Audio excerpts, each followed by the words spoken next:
I heard about real serious visitation of these so-called, men in dark suits. And then I'd heard about it like a number of other times. I heard about it with the McMinnville, Oregon case. She got a visit. Then I heard about it with Rex Heflin. He had a visit with these guys in suits. With the 1966 UFO landing at Westall Primary School, science teacher named Mr. Greenwood, and then we found out he had a visit from men in suits, a General Parviz Jafari, and he told me, he was like, yeah, the next morning, like the encounter happened in the middle of the night. The next morning, a couple of men from the United States government, I don't know what agency they're from, they were there. Oh my God, here they are again. Let's see, I cover a case in Australia, Africa, South America, Chile, England, Russia, China, Canada, Alaska, across the United States. This is a global phenomenon. Has there ever been a moment where it's just like slipped out of your hands? The alien footage. Of Vargihna? Yes. You were that close? We had a hard drive in our hands. You had a hard drive in your hands. See how I can talk about this. I want to talk about this without revealing the details because we're going back. When I walked up to him, I looked him in the eyes, I looked into his soul. I said, I promise you on my life, there is no camera, audio, nothing rolling. This is between you and me, right here, right now. And he looks up at Marco and I and he goes, it happened. Closed the door and off he went. I'm 99.9% sure that I looked directly into the eyes of a gentleman who drove an alien around. I actually have a letter from Spielberg that was written to Larry King about me and my movie. Whoa. Yeah. I don't talk about this that often. You recently got invited into a SCIF. Yeah. And I can say, is that the Pentagon? This is as much as because I've been asked not to reveal exactly why I went there because it could interfere with the current investigations that are happening. Mm-hmm. But we're both going after the same footage. Oh, I got one more thing that's really cool. Okay. He said, a little factoid, something you might want to, know. I was like, what's that? He goes, get out of swear town. On my life, is what he said. And there's probably, some framework outside of the government that really knows what's going on. Like it's... I'm told 20 people. 20? 20. Wow. Globally 20 people. 20. Wow. And that came from someone I really trust. Who's the first guest or witness you would get in front of the camera if they were allowed to break their NDA?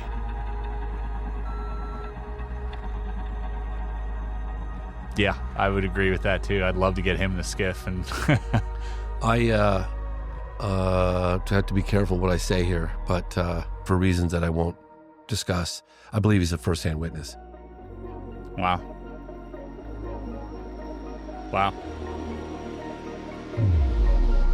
Have you seen things that if you talk about you go to jail? No, but I could talk about things other people might go to jail. My name's James, with my girlfriend. I look up and there's a silver tic-tac type shape. Yeah, it's like there's no markings or windows on it. I thought about pulling out my phone to take a picture or record, and I went to see where it went, and it was gone. SCIF a few weeks ago. I know. The day after we met. I know. We'll get into that. Yeah. It's pretty cool. So this is your second time in a SCIF. My second time in a SCIF, yeah. But Which one was more stressful? This one's more welcoming because it's got my name. That's right. Like that. Yeah. I feel like, Yeah, we like to take care of the guests that come in the SCIF here, not to scare them to death. So Cafefe, nice hats, nice merch. Yeah. Appreciate the shout out. Oh, yeah. Well, so there's two reasons why I'm wearing this hat. Mm-hmm. One is I love it. Two is my hair is in second place today. Yeah, same. This hat's in first place. So I figured, you know what? Love the hat. Nobody's paying me to wear this hat. I actually really like this hat, and I'll be wearing it a lot more. Great. Oh, I appreciate that. Yeah. Welcome, James Fox, to the SCIF.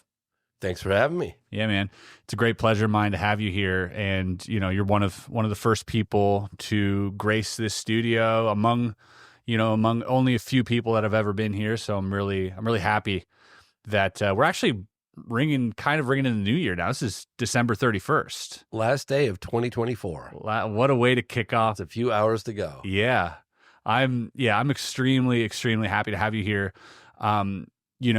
Obviously you're coming off the amazing launch of the program and you've been doing the rounds. Yes.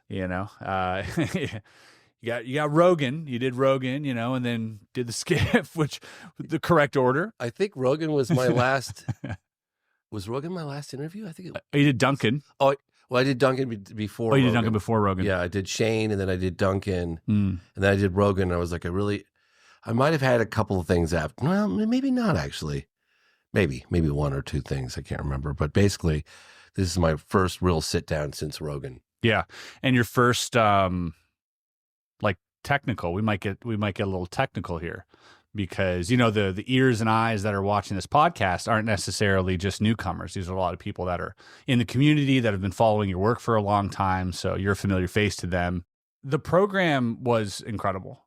It was such a much needed, how do you say, it was a culmination of so many different things. I mean, coming off the phenomenon as well, and then Moment of Contact, and the program, I felt like we needed something to really encompass the entirety of what's going on currently. Like, it is a timepiece. It is something that will be forever cemented in time as, hey, this is what's happening now. This will be remembered. And I thought that was such an important message that you conveyed through the editing, which we talked about yesterday. I mean, you do that yourself, which still blows my mind that you even have time for that. Oh my gosh. But hats off to you as a creator. Thank you.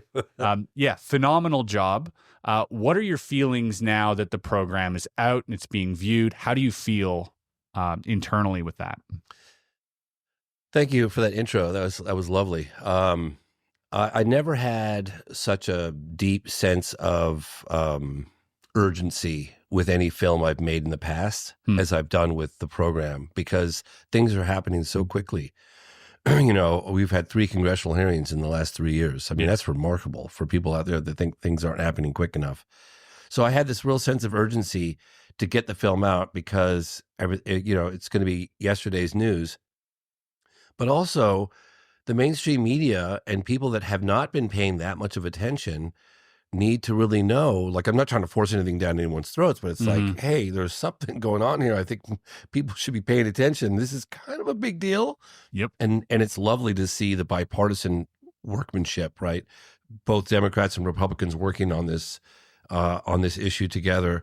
And quite honestly, we're living in a time which is unprecedented time of a coordinated push for transparency on what, in my opinion, will turn out to be the biggest story of modern history. And you, sir, will be on the forefront of that, by the way, which I think is very awesome. We're all in it together. We are in it together, that's for sure. This, by the way, is funny. I just pulled this out of my shelf yesterday. I thought it was interesting. You were born in 68? Yes. This was 67. Oh, wow. This is flying saucers and UFO reports. So you're saying that this right here is older than me? That is correct. That's impossible.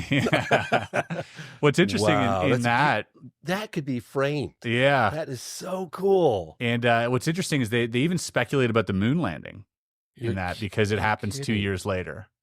So they're like, what are we going to find on the moon? And it's a really interesting thing. But that's a gift for you. I wanted you to have that. Oh, my gosh. Thank you. Yeah, you can there's some really interesting cases in there, too, that, as you know, there's so many cases that, for lack of a better expression, fly under the radar. Yeah. There are thousands of cases out there. And if you go through, obviously, National Archive and all these other or old books like the Lorenzens, or we're finding out about cases. You could read a new case every day for 10 years. God, there's a young Hynek. Yeah. This is really cool. I got to interview Kenneth Arnold's daughter, Kim Arnold. She's in The Phenomenon. Yeah. And I got to spend a couple of days with her and her daughter. And it was amazing to get the backstory, because, you have that phenomenal case in June of 1947, which pretty much was the beginning of the modern UFO wave. And it's where they coined the phrase flying saucer, because he described it as a saucer skipping over water. And one of the reporters was like, flying saucer. And he was catapulted into the headlines all across the nation, all across the world. I mean, the Kenneth Arnold thing was huge, right? And a little backstory, she's like, oh yeah, my father was really, really famous. He was recognizable walking on the streets. Like, everybody knew Kenneth Arnold. And he was going to go on just a little side story, but he was going to go on like a tour. He wrote a book, and he was going to go do all these conferences, and he got a visit. And I was like, he got a visit? Really? she goes, "Oh yeah, he got a visit from men in suits. Came in and they made it very clear he was not going to be doing that. No way. You got spooked. He got majorly spooked." She said Early. so that was my first experience hearing about these so-called, men in suits. I hate to use the word men in black because it's got so much baggage. Disney. You know what I attached to mean? it. Yeah. So I call it men in dark suits, Fair enough. But it was like that really kind of started in 1947, and I report on it even recently Wow. in the program. But in any case, sort of as a side, You think that was Blue Book? No, that was before No, Blue Book. That it was was. way prior to Blue Book. it was before I think anything really started, because you had Project Sign, Yeah. which started at some point in 47 or 48. Then you had Project Grudge. So what was that? I don't know. Yeah. I don't know. But he was going to go on tour, and they came and visited him, and they threatened him, according to her. And this is what she told me. It was her dad. Wow. Like, they threatened him. Like, this is a big desert out here, or something like that. A big wilderness area. That's what she said. And I believe she even said that on camera. I should probably go digging for that and release it out into the public. But that's not the first time you've encountered that type of spooky behavior. No, but that was the earliest. That was the earliest. 47. Since then, you've encountered quite a few stories of people being told to, keep their mouth shut. Has that ever come across your plate? So I probably heard about these intimidators. They obfuscate, they intimidate, they're intimidating, and they come, and if there's evidence, they'll take the evidence, or they'll try to take the evidence.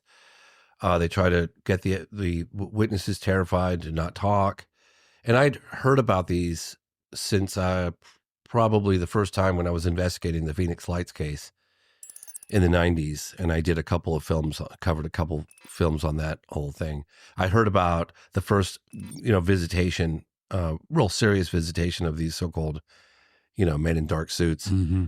And then I'd heard about it like a number of other times. I heard about it with 1950 with the McMinnville, Oregon case, Right. that she got a visit. It was Paul and Evelyn Trent. And Evelyn had talked about her husband was out of the town, and this guy showed up and rummaged through her hole from some unknown government agency. And that was 1950. Then I heard about it with Rex Heflin from, I think, Santa Ana, 65. He had a visit with these guys in suits, and I ignored that one, didn't report on it, didn't report on the 51, didn't report on the one from the Phoenix Lights case. And then I heard a number of other cases in the United States. Then I heard about some cases in Europe, didn't report on it. Always American?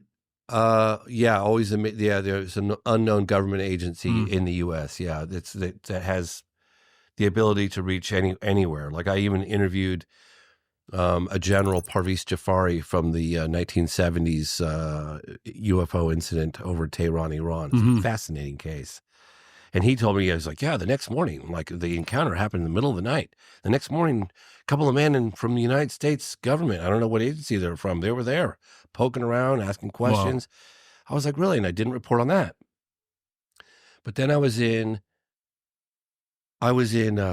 Brazil, probably on and off for the last, 12, 14 years. But I was in Brazil, and it was probably 2013, maybe 2014. And I was interviewing the mother of two really important witnesses that came, according to them, within 10 feet of a live creature in broad daylight. And the mother talked about these men in suits that showed up at her house. Very intimidating, very scary, and very just scary and intimidating. And they tried to persuade her to get her daughters to lie, and they didn't see what they said they saw, and all this stuff. Money as well.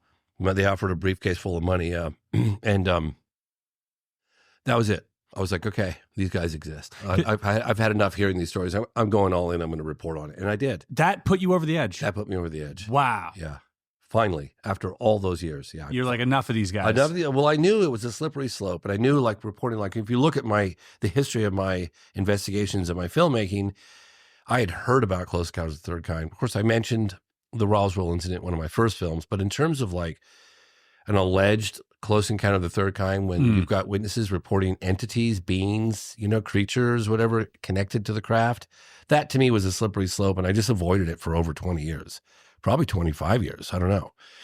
And it was same with the MIB, because I just thought, like, I can't prove it. It just sounds so out there. Yeah. It just sounds kind of crazy. It sounds cliche almost. Sounds cliche, exactly. And so I finally said, oh, the hell with it. And then actually I reported on a lesser version in the phenomenon with the 1966 UFO landing at Westall Primary School. Yeah. Shane Ryan is very grateful for all the work he's done in that case. But that's when we got a hold of this science teacher named Mr. Greenwood, and he went silent for 50 years. In fact, when I arrived in Australia, people, even like the long-term UFO researchers, like, don't even bother, you'll never come forward. Wow. And then we found out he had a visit from men in suits, and they scared him. Was it Air Force? Yeah, he wasn't sure. Like, 2 were in uniform, 1 was not in uniform, but they basically intimidated him and scared the bejesus out of him. He silenced him for 50 years. Imagine. Yeah. So anyway, but enough Men in Black. We can talk about. Well, but it is interesting that they have this sort of omnipresence globally. That is very interesting, in that it's always it always seems to be American. Yeah. Because I had this discussion with some friends, and we were actually on the Discord, and we were talking about, is the Men in Black thing just solely a U.S. thing? Because you hear about a lot of these cases, and people are like, why is it always the U.S.? Why is it always the U.S.? Well, they kind of have agency over everything that revolves around crash. Everything. They show up everywhere. They showed up in Vargihna. They're retrieving these crafts in Italy. They're retrieving, like all this around the world. Why wouldn't they also have feet on the ground? And then Calvine as well. Yeah, it was amazing. That was a last-minute development in the program, because quite honestly, I'd heard about the 1990 Calvine UFO case from Nick Pope years ago, right? Well over 20 years ago, because I was like, every time we'd be having a beer together, I'd be like, Nick, come on, man, what was the best case here? And hands down, he would just like, there were these 2 guys hiking in Scotland. He never used the word Calvine. I don't believe he did when he told me, but he said these guys were hiking in Calvine, broad daylight, 5 or 6 prints of its diamond shaped, like disc diamond shaped craft with military. I was like, whoa, you saw that picture? He goes, yeah, man, we added a poster on the wall. So I like mildly chased after that case, because I kept saying to Nick, who was your predecessor? Like, what about people haven't retired? They wouldn't have thrown that picture away. He goes, well, at some point the poster was no longer on the wall at the MOD. I'm not sure. I said, well, they didn't throw it away. I can assure you that did not get thrown away. Somebody's got to have it. And I was pestering him for a long time. And then we cover that case, thank God, to David Clark, because David Clark was going through some redacted documents that were released through FOIA. I don't know what the British equivalent would be. And he saw this thing that said, so-and-so, the former RAF press officer, blacked out, in 1990. So, who was the press officer in 1990? Craig Lindsay. Contacts him. And he managed to keep one of those prints. But so thanks to David Clark, we had a print. Yep. We had the only military, or I guess he would be military, Royal Air Force press officer, Craig Lindsay, who the only known person to have interviewed the witnesses. So we had him come on camera. We had the print. We had Nick Pope at the former UFO desk at the MOD talk about the case. The only thing we were missing was like, what about the witnesses? What about the people that took the photograph? Where are they? And at the last minute, this guy came forward, Richard Greaves, who worked with them in the kitchen. The chef, or the kitchen guy. And that's what it was like. That's when he started talking about these men that showed up in suits. I was like, oh my God, here they are again. Yeah. Starts talking about that. And I was like. And they had a chauffeur, which I thought was interesting. Yes. The chauffeur never got out of the car. He stayed in the car, and the other guys stood in the rain as if it didn't bother them. Hissing rain. He said it was bizarre. Hissing rain sent out there. But I said, oh, that's what they told you? He goes, no, mate, I was there when they rolled up. So you're a witness to that. Yes. And I love the way he describes it, because he's like, I swear to my grandchildren. Yes. Grandchildren, yes. So funny. I know. That was almost harder for me to decipher than the Portuguese in the other documentary. Yeah, so funny. Thick Scottish accent. So one little side note that I'll share here is that am I allowed to use like Expletives? Yes. Yeah, go for it. So Richard Greaves, he'd never really given like I would say on camera, or like he'd done one written interview, so written only, so no voice. And they took one photograph of him, but he'd never really given a real interview like what he did with us. And he kept putting it off, and I was approaching the end of production. I mean, the film was a wrap, and I was like just putting the finishing touches on, and I kept contacting him because he agreed to do it through David Clark. And he kept putting it off, and then he just vanished. And I contacted David Clark, and I was like, God, Richard Greaves' testimony is going to be so important. Like, did I pester him? Did I upset him? Maybe I pushed him too much. Like, David's like, no, man, it took me 2 years to get a written out of him. So that's kind of his nature, And so one night he finally calls, and he'd had a couple of pints, and he was like, I'm ready. I think he was obviously clearly nervous from the whole experience. I'm ready. Well, he uses a lot of expletives, and it was a brilliant interview. I remember it was Lance Mungia, it was Donnie in the room, it was my sister, myself, and I think we had one other person. I'm trying to remember in the ed room that night. And he calls, and we get the whole thing. We just capture it on camera, and we're going through the interview, and he's like, the fucking wife is a fucking ghost. And I made fucking poached eggs. They made toast, and he's like, so at the end of the interview, I called my buddy Jim Martin, and who I'm working with on the film. And I said, Jim, man, this guy is a really good interview, but he kind of says fuck a lot. He goes, and Jim's like, okay, well, how many times did he say it? I was like, ooh, a lot. He's like, what, a couple times? I was like, no, more than a couple, a lot. How many fucks can we include in the movie? He goes, God, I would say a couple of fucks. I would say 2, maybe 3. I was like, in the whole movie? He goes, yeah, anything more than that. And yeah. So he ate up your entire fuck budget for the for the program. It was so funny. So I went into the sound engineer, this guy at Juniper Post. He's great, at Ben Zarian. And Ben's like, well, what's going on? I was like, well, you might have to beep, because I'm only really allowed just a couple of fucks, and this guy is, he's very passionate, and he's obviously been sitting on the story for a long time. And Ben's like, well, how many fucks can, are okay? Yeah. Like, it was like, we were having this conversation, right? And it's like, well, I think 3, maybe 2, 3, 4 at the most. He's like, I'll write a number down and slide it towards you. What do you think? So he's like, well, okay, well, I'll just beep them out. And so he starts beeping them out, and then we listen to it. We're like, oh man, that doesn't sound good. He goes, you know what? Let me get in there and do some microscopic surgery. I think I can just get a couple of those fucks out. So we'll only have a couple. So I said it once during the interview, and then he said it a couple times, but it was really funny. Yeah. We're having this very serious conversation about like how many fucks can we get away with in a movie? Like, I think 3 was the magic number. Meanwhile, this guy's like, yeah, the Men in Black showed up. Yes. The perfect situation to use the F word, by the way. Yes. Oh yeah. Yeah. He was out there. Were fucking spooks. Yeah. Yeah. He said that. Yes. Very passionate. So, I've got a few questions here, but it does bring me to one question is, because you touched on it a little bit, but let's say you're in a situation and a witness is sitting in front of you. What do you do to gain their trust to make them open up? Like, what is that like? What is that exchange like? Because I know a lot of times, a lot of these people, like, as we mentioned, are scared, are threatened. So what is your sort of go-to tactic to get them to open up? Is it just time, or is it something else? Like, where do you go for that? A lot of people think that, and I try not to read the comments. George and Ab always tells me don't read the comments, and sometimes I do, and it's very nice when you get people, very supportive of what you do. And some people are like, oh, people are just coming forward because they want to be in the limelight. And I'm like, the better the witness, the more difficult it is to get these people to come forward. Like, right. I cannot overstate that.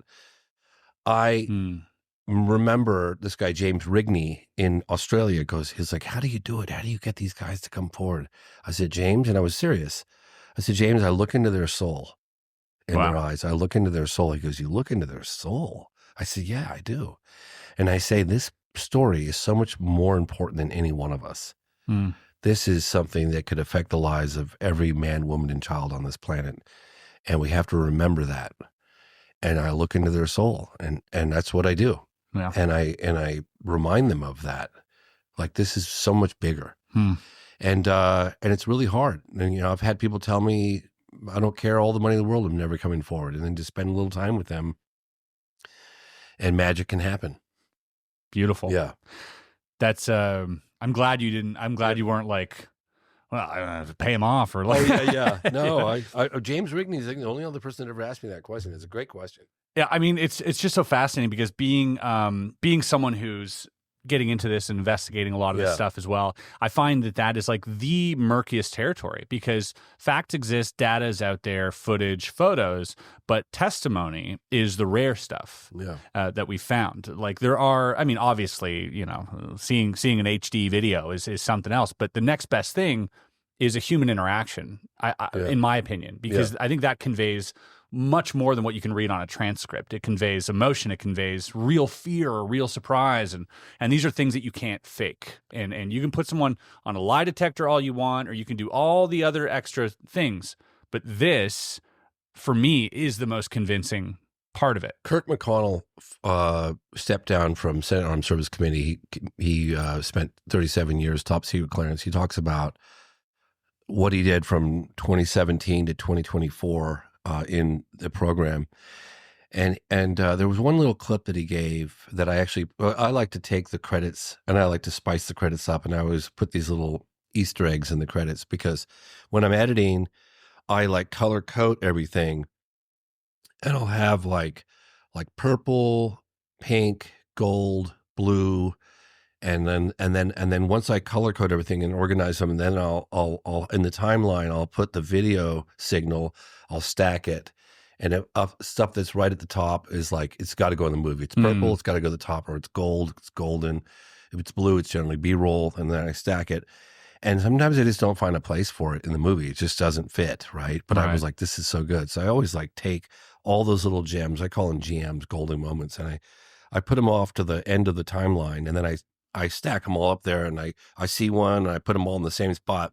And then at the end of the movie, I go to those little GMs, and I put them in, and I sprinkle the, with good music, the credits, and then I'll show another GM. And Kirk McConnell makes a really good point. He says, we sentence people to death based on eyewitness testimony. Wow. But that same logic doesn't apply to the phenomenon, right? Wow. And I thought, what a really good point. He's totally right. Like, eyewitness testimony is relevant when it comes to the phenomenon. Just because we can't explain it doesn't mean it didn't happen. That's right. So yeah, it's a good point. Yeah. Was there ever a whistleblower you came across that you didn't believe? Not a whistleblower per se, but maybe someone who came forward. Yeah, I'd rather not use that individual's name, but yes. would you say yes, there was? Yes. How do you handle that situation where you just let them speak and then be like, I'm going to cut this? Like, what's that like for you? Or is that like heartbreaking? What is that like? I remember I got contacted. There was this one individual, and this individual will remain nameless, but it was to do with the Bentwaters December 1980 UFO incursion over the joint U.S.-British Air Base, the landing. Mm-hmm. And there was one particular individual that I just found him sketchy, and we'd already interviewed him, and it was good for the movie Out of the Blue. And I got into an argument with my co-producer, but I was ultimately the director, and I got to override, even though these guys were 10 years my senior. I was like, no. And I was like, what, what? And because I just didn't get the vibe, man. I don't know. And, I struggle with that too. It was a gut thing. Yeah, it was his mannerisms. It was the way he conducted himself in the interview. Mm-hmm. His eye contact just didn't quite align with me. Mm-hmm. And I really had an issue. Wow. Some of the claims were inconsistent with the other witnesses. And I don't know, man. It seemed like, I don't know. I kind of got the impression that he believed what he was saying, but I don't know. You weren't buying it. I wasn't. Yeah. And so I remember I had this argument with my buddy Tim Coleman over it. He forgave me in the end, and then I had some people contact me later on and be like, "Oh, I can't believe you didn't include that." And then like 10 years after that, they were like, "Ooh, good thing you didn't include that." It turned out to be kind of right. And sometimes people are maybe exposed to disinformation unknowingly, Some, one of the things that Deputy Base Commander Colonel Charles Halt had talked about with the Bentwaters case in 1980 was that this, again, I think it was a plane that came in from Germany, and it was some U.S. unknown government agency that stepped in and kind of took over and sanitized the whole case and subjected, according to the base commander, deputy base commander, Charles Halt, a lot of the witnesses to sodium pentothal and like tweaked them out and God knows whatever they else did in, interrogation or some MK Ultra stuff. Weird shit. And so maybe other memories were implanted. Who knows? Right. I mean, what kind of games they're playing, and I think that could happen to witnesses that have a legitimate, experience. Yeah. And then get manipulated post experience, and that kind of just throws everybody off because it's like everybody's talking about a landing, and then all of a sudden, one individual's talking about contact when all these other people were there. It doesn't align with everybody else's memory. Something's off. Yeah. And sometimes I think that's a deliberate effort to obfuscate the whole thing. Yeah. Right. It's like the Holloman landing case. I'm convinced, and I think it was like probably 1964 is my guess on the date. I could be wrong, but I think it's 1964. And I was investigating a landing case in Socorro, New Mexico that also occurred in 1964. And Socorro is very close to Holloman, White Sands. And I'm investigating that case, and I was reading some articles by Corral Lorenzen, and I led me to a documentary, UFOs Past, Present, and Future, with Alan Sandler and Bob Emenegger. Mm-hmm.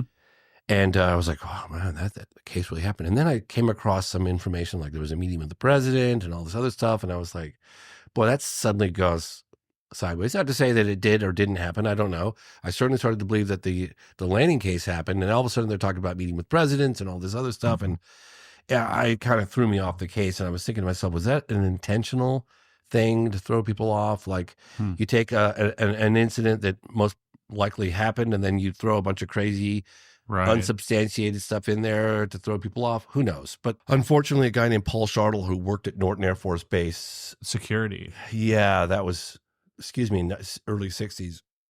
So what happened was they were doing that. They were shooting that documentary, UFOs Past, Present, and Future, and they were having an unprecedented level of access granted to them by the government. It was quite remarkable. They were going on all these military bases, and go watch the movie. It's incredible.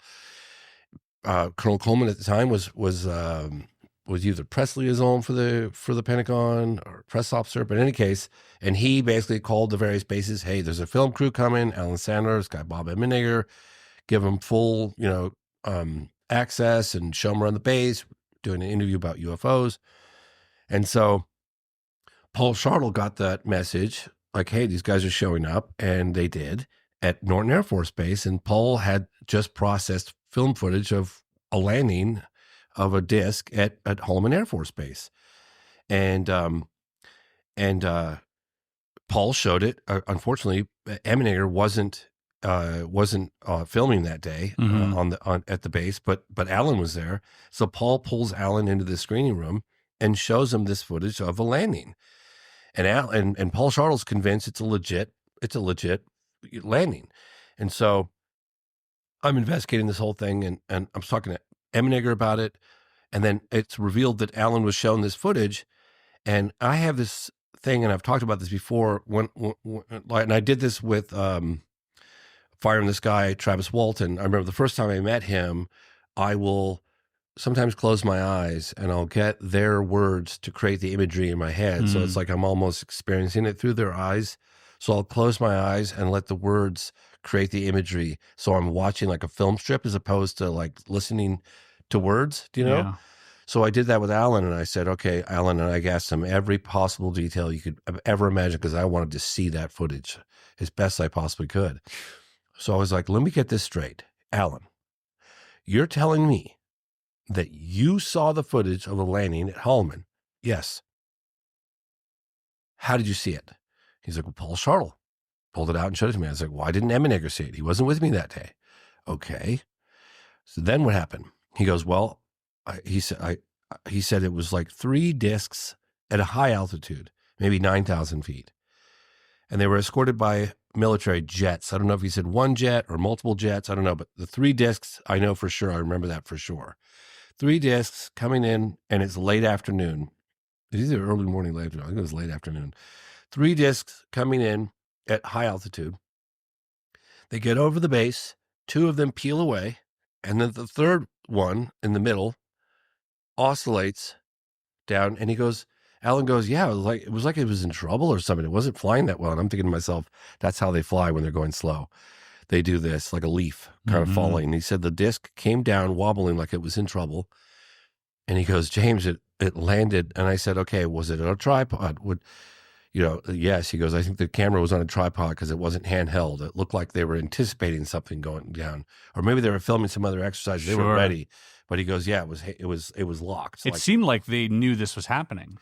Or they were filming something else. I can't remember. I wish I could remember that detail, and I should remember that detail, but I don't. But in any case, jets escorting, and it would seem that way. It seems a little too perfect. That I don't know for sure. I wish I could.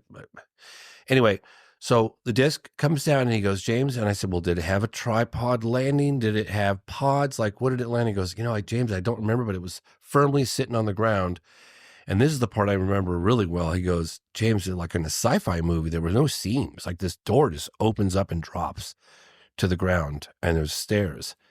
And two beings come out, and they flank either side of the staircase. And then a third one comes out, and he said it had like, and Alan was convinced that this was a real flying saucer with real technology, not a special effect, but that they took a real flying saucer and dressed people up like aliens as a staged event, which I don't believe that, but whatever, that's a side note. And Alan goes, yeah, just like in the sci-fi movie, this thing opens up. You couldn't see a door there, and it just opens and drops. Staircase, two guys get out, they flank the staircase, and then a third gentleman gets out, and he said he had like a tight-fitting suit on. He had a big nose, tiny mouth, not much of a chin, big eyes with vertical slits. And then he had this like headgear, almost like Egyptian headgear. And then he had and this is what Alan told me, he had like some kind of device that he assumed was supposed to be a translator device, a communication device. Didn't know for sure. And he was met by people in uniform, dressed, military officers in uniform. I was like, what happened then? He goes, well, they met this one individual, and he went over to a Jeep, got in the Jeep, and off they drove.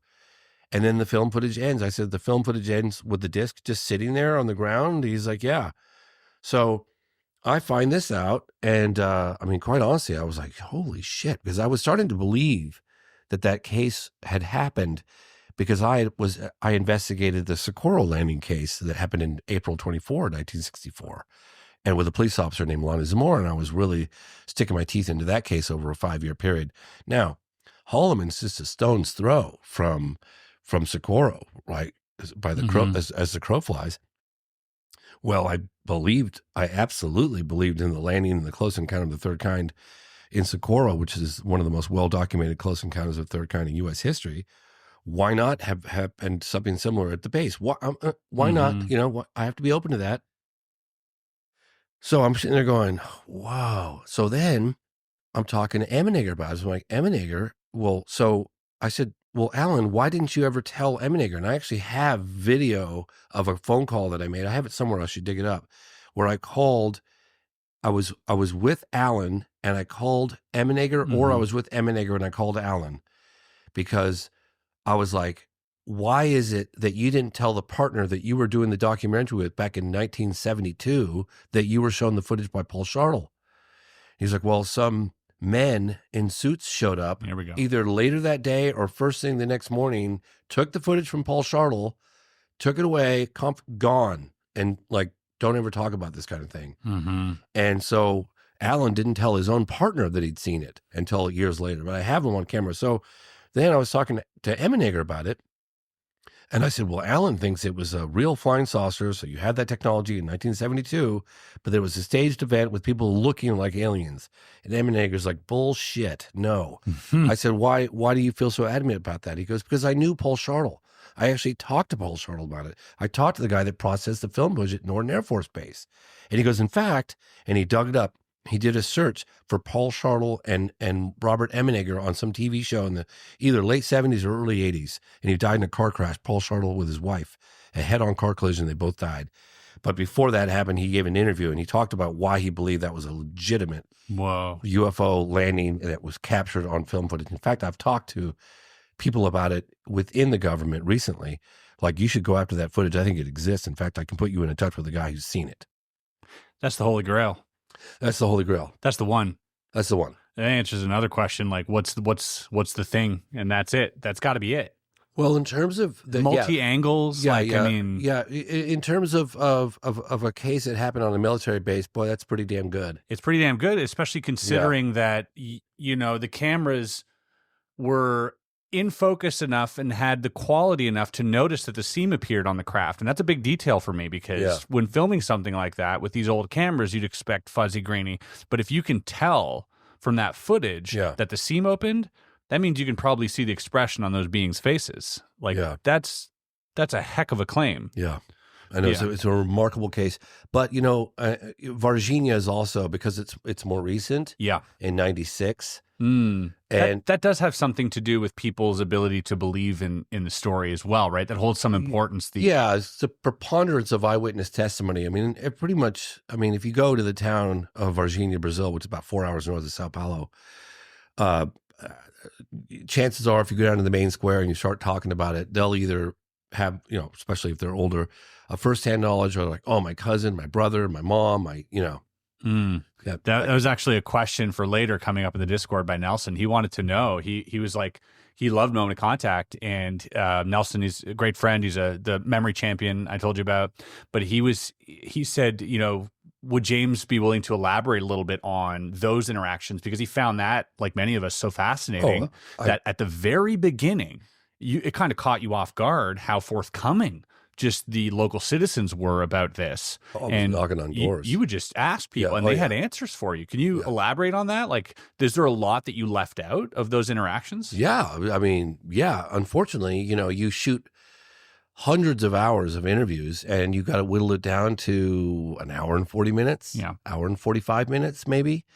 That's a really tough decision, right? I mean, I call it killing your darlings. I mean, there's so many GMs in there that you just can't squeeze into a movie, and it's heartbreaking. In fact, at some point, I think I might be, I'm not trying to toot my own horn here, but I think I might be probably sitting on the biggest archive of interviews over the last 30 years, because I've made so many documentaries, and there's so many, so much content. I was actually talking to some people the other day. I might have been talking to Jesse Michaels.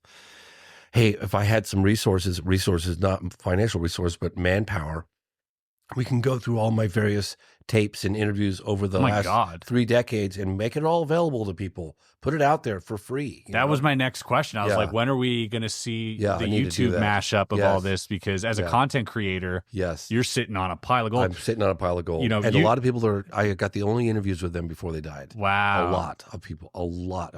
That's like Roswell stuff. And that's, Roswell. I was there filming in 1997 in Roswell. I was getting people talking about, I remember at the time, because I was kind of new to it. I was only in it for a few years at the time.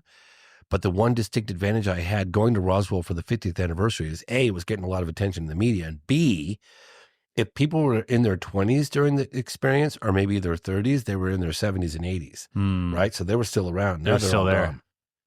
I must have talked to at least 15 people, maybe 20. My goodness.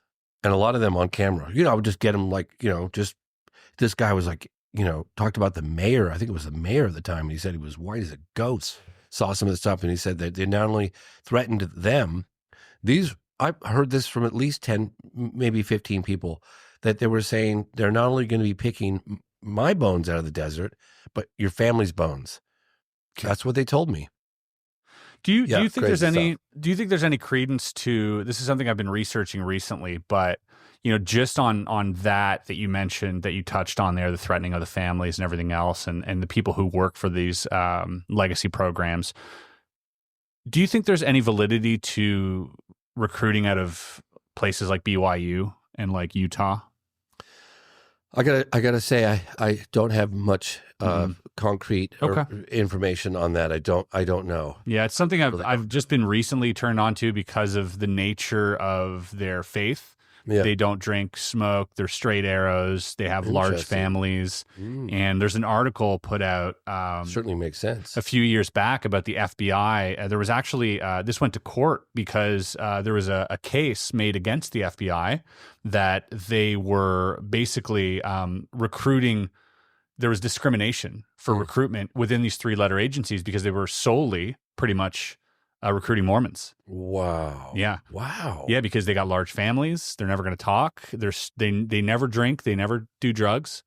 And, they're all into like family and hiking and work, and that's it, So there's something really, and, when you look at Dugway, you look at all the interesting, places in Utah, it kind of makes sense, that BYU would be like this breeding ground for these, straight arrow, white male, intelligent, you know what I mean? Because that's the whole profile of these agents, it seems like.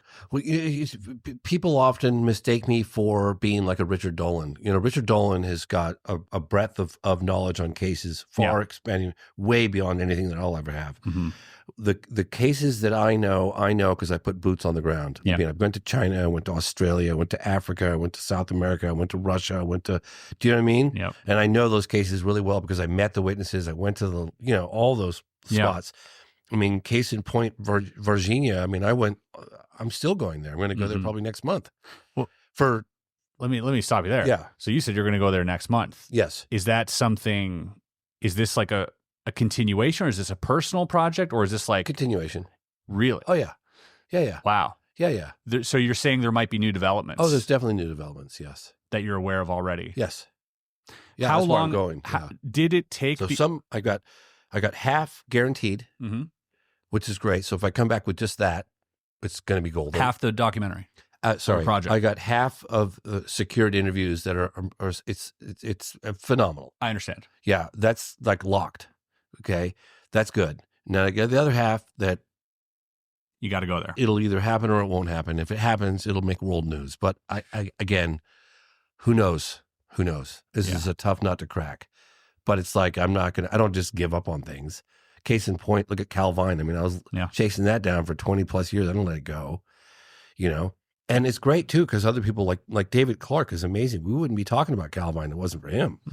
But I never took my eye off that case. And as soon as I read that first article, I was like, oh my gosh, I gotta go to Scotland. I gotta cover that because it's amazing. And new developments are constantly happening. We put in the program, if you have any information on this case, it's the same thing for Vargihna. It's all these cases. They're, people are starting to come out of the woodwork and people are starting to feel a little safer. We're living in an unprecedented time right now. Witnesses are starting to feel a little more comfortable.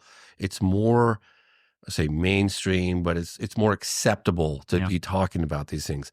I'd like to find the pilot who was flying that Harrier jet. Duh. Yep. You think he got film footage of it? Yeah, I'm sure he did. Yeah, he also got a visit.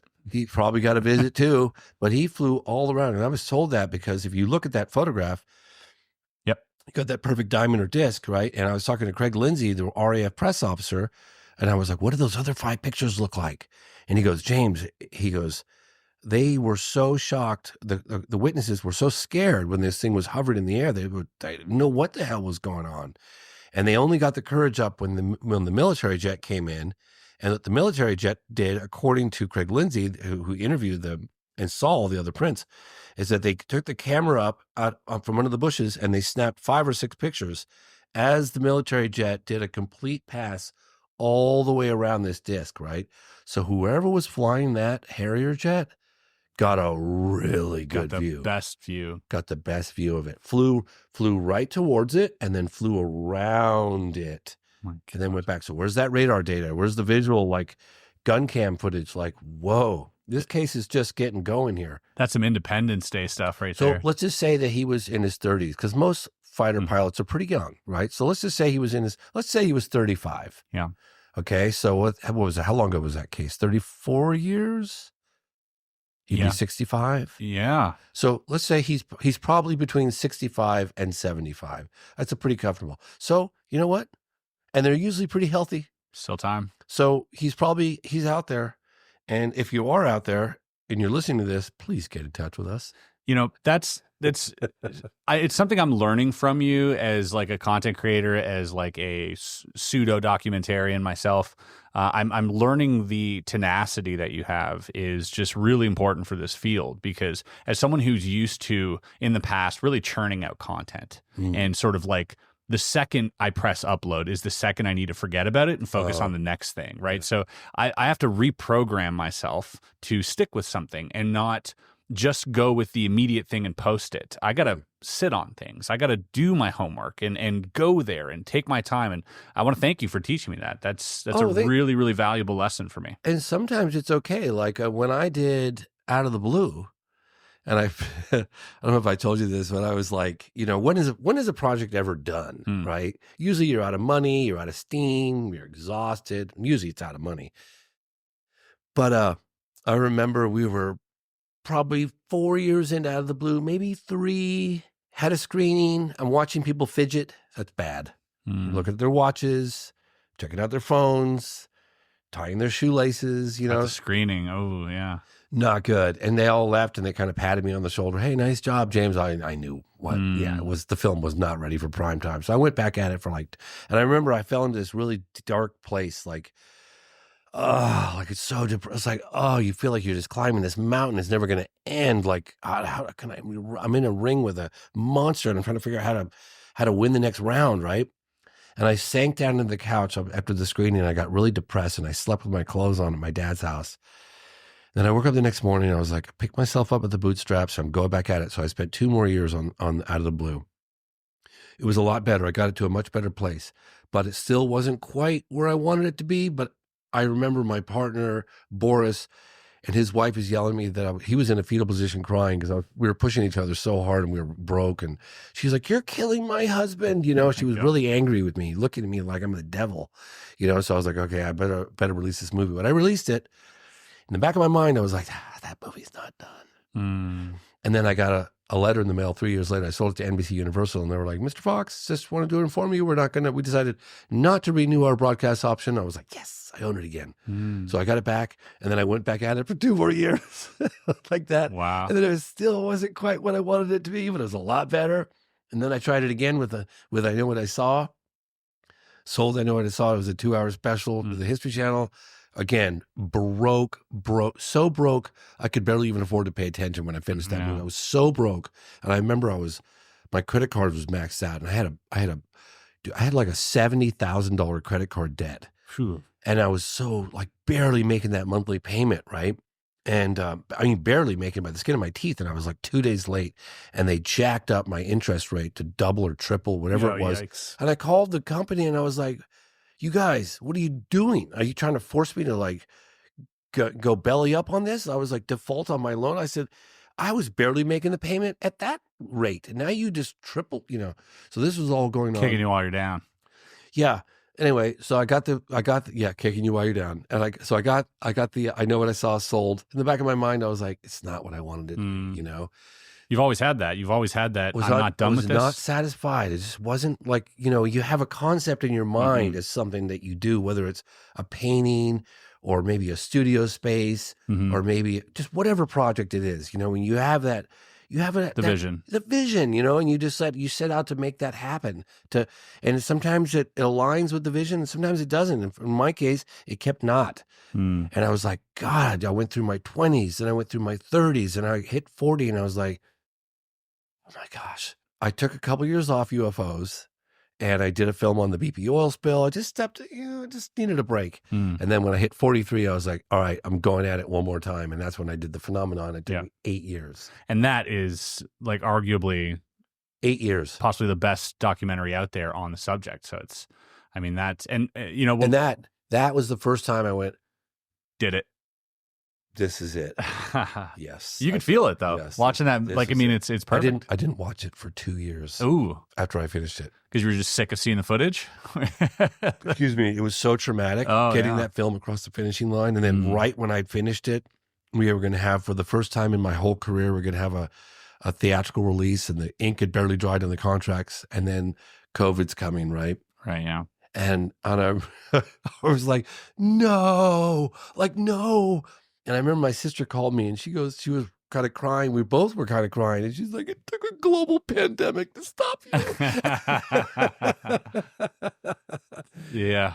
Anyway, sorry, I'm rambling. No, I mean, it's fascinating to hear because, we don't get to hear this normally. We get to see the final product. And, and as someone who's creative, my final product is constantly out there and people don't really understand the work that goes behind it. And not only the work, the emotional sort of ups and downs that you have to put aside to get the work done. And that weighs heavy when the project ends because now you have to deal with all that compartmentalized baggage that you've been putting away, and it just hits you like a truck, and then you got to somehow pick yourself up and do it again. And so it as a creator myself, it's commendable. I take my hat off to you. It's definitely something that isn't easy, and on top of traveling and everything else, and there's just so many factors that go into making such a monumental project, and it doesn't go unnoticed. I want you to know that. My son, who you've met, he was born when Ollie was born, I didn't even have a bank account because I know what I saw. Some tax issues happened. It was horrible, and I fought it. But long story short, I remember I got a check for like $1,500 and I was so stoked. I put it in the account and I went to go get the money the next day to pay off my phone bill and all this other stuff. And the woman, the teller, was like, sir, you're zero balance. I said, zero balance? I said, I made a deposit last night. I got to be at zero balance. She's like, well, you made a withdrawal. I said, I didn't make a withdrawal. Anyway, so there's like 3-year period where I didn't have a bank account. I remember I was making the phenomenon and people were like, dude, you can't make a move. You don't have a bank account? What are you talking about? I don't have a bank account. Insane. How do you not have a bank account? What is wrong with you? I was like, look, man, it is what it is right now. Okay. I'm just getting through it. I'm doing the best I can. All right. That's relax. wild. Yeah. I swear to God. That is, I remember people I was working with. That's 10 years ago? Like, what is that? A little over 10 years ago. Yeah. Oh my gosh. Yeah. Isn't that crazy? That is crazy. Yeah. All right. I got a few other questions here I want to get to before we get into some my favorite color is blue. Okay. Dark midnight blue. I wanted to talk a little bit about, we touched on this earlier, and you touched on it with the Men in Black, how you were kind of uncomfortable with the term Men in Black because it's a little cliche. Aside from that, what is one sort of mischaracterization or one misconception within the public's view of the phenomenon or of UFOs that you would like to erase? That if you could think of it, I'd just erase it from people's mind. Couple. One right off the top. Why does it always happen in the desert in the United States? Let's see. I cover a case in Australia, Africa, South America, Chile, England, Russia, China, Canada, Alaska, across the United States. This is a global phenomenon. That's one thing for sure. Second thing is people think that the witnesses are just looking for a limelight. If people had a behind the scenes look at what it took for us to make Moment of Contact and to get those people to come forward, we worked on them for years just to find them. And then we'd meet with them and they're like, how did you find me? How did you know I was involved with that? I don't care how much money you offer me. It's never going to happen. I'm never coming forward. And we'd work on them and work on them and work on them and work on them. And then some of them were like, at the end of the day, it was like, we're going to get an anonymous, get them to appear anonymously. It's the better the witness, the more compelling the case, the less likely the people are ever going to want to come forward. And that's just a fact. And that's me in the field. Wow. Is there any, has there ever been a moment where it's just slipped out of your hands? Where something that you were so close and it was like a big thing. Yeah. What's one of those things that slipped out of your hands? The footage, the alien footage. Of Vargihna? Yes. You were that close? We had a hard drive in our hands. You had a hard drive in our hands. Are you kidding me? Not kidding you. But you didn't see the footage? Nope. No. You had the footage in your hands. Let's see how I can talk about this. Holy. Well, okay. So I want to talk about this without revealing the details because we're going back.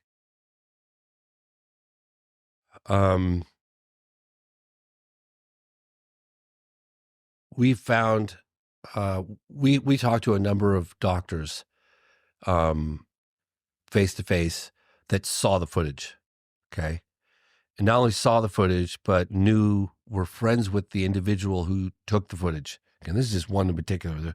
That was on the medical side. That was on the doctor's side, and Humanitas Hospital. So we went after the individual. Unfortunately, the individual had died, horseback riding or something. I don't know, something happened. So we went to this was all spanning over probably a 2-year period, maybe a little longer. We went to the individual's house and talked to the wife, and the wife was somewhat dismissive initially, but then we went back with testimony from the other fellow doctors, talked about it.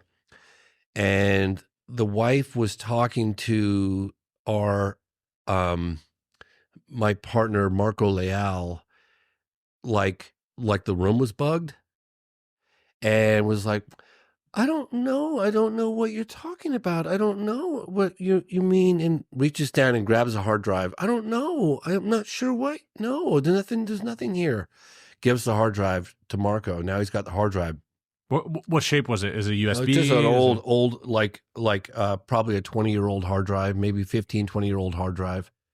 But so we were like, oh my God. So, we're hours outside of Sao Paulo, and he's driving around, and I'm like, dude, you need to get to someplace secure and back that thing up immediately. And I was like, you're driving around for 4 days in the area? No, like this could be the biggest.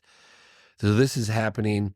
And so it's encrypted, and we're trying to get it nobody could do it in that area. So we took the drive back to Sao Paulo, and we're having like high level technicians costing a lot of money, like the salaries for a lot of people for a whole month just to do a deep dive in the drive and da. We were pretty convinced that we had it because we knew beyond a shadow of doubt that this guy is the one that shot it, according to all the other doctors that we talked to, and all the other doctors that knew him, and all the other doctors that saw it, that saw the footage and described it. And so we were overwhelmed with excitement, as you can imagine. Got the whole thing encrypted, and it wasn't there. So, but we thought we had it. We really did. We were, but that led to there are other individuals that we need to go see that live a couple of hours away from where that happened, and so that we're quite convinced. Wow. So we know, according to all these doctors, who shot it, who had it for sure, and then he had a heart attack and died suddenly. So that footage is somewhere. He didn't just throw that away, and we knew what format that footage. Anyway. So that was one. And then there was another individual, and I can't release the name but it's an official individual who had a photograph, and I had him describe to me what was seen in the photograph. And this is an official. This is not like a civilian. And we talked to this individual, and it was like one of the aliens was alive, one was dead, and there were a number of firemen. And firemen as well as police officers are connected to the military in Brazil. So if you're working for the fire department, you're actually a military personnel, right? And the same thing for like radar control officers, you're still military. It's all firemen, military, police officer, military. And so we interviewed this individual, and we talked to two people that he was friends with that he showed the photograph to, and then I spoke to the individual who allegedly has the photograph, and got this individual to describe what the photograph showed.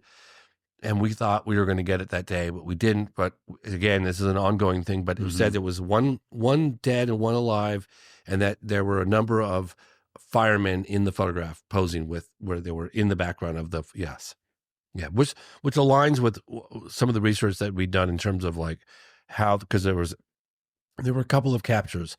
There was probably more than that, maybe 5 or 6, but we only really have 2 good solid leads on maybe 2 or 3 of the captures. One was with military police officer Marco Chirizi and the guy driving the car, Eric Lopes, and then there was another capture from the fire department with a net, with like a noose, like almost catching wild animals. Yeah, they did that, and we talked to one of the individuals that was involved with that operation.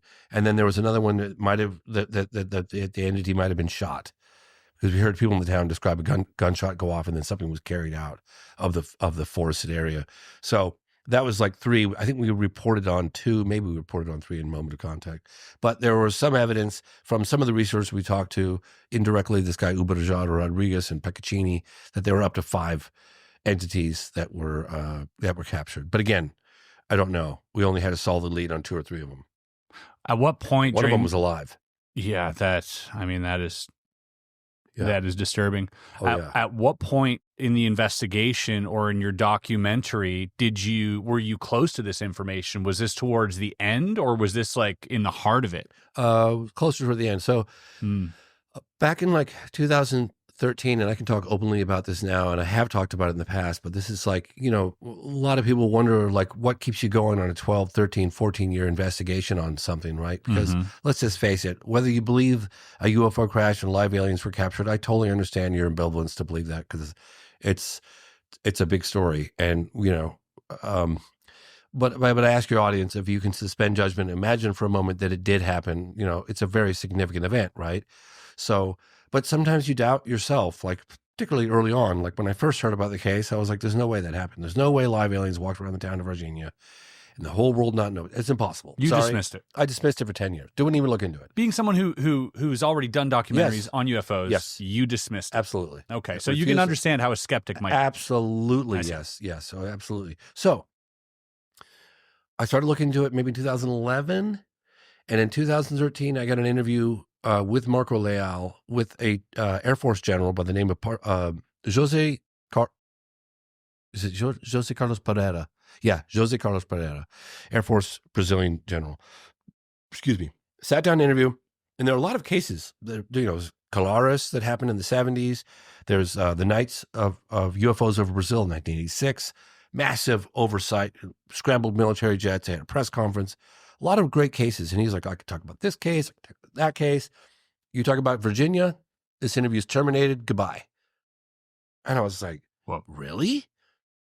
And he was very serious. Like, you know, and I had an Brazilian Air Force guy sitting down with us. I wasn't going to like jeopardize.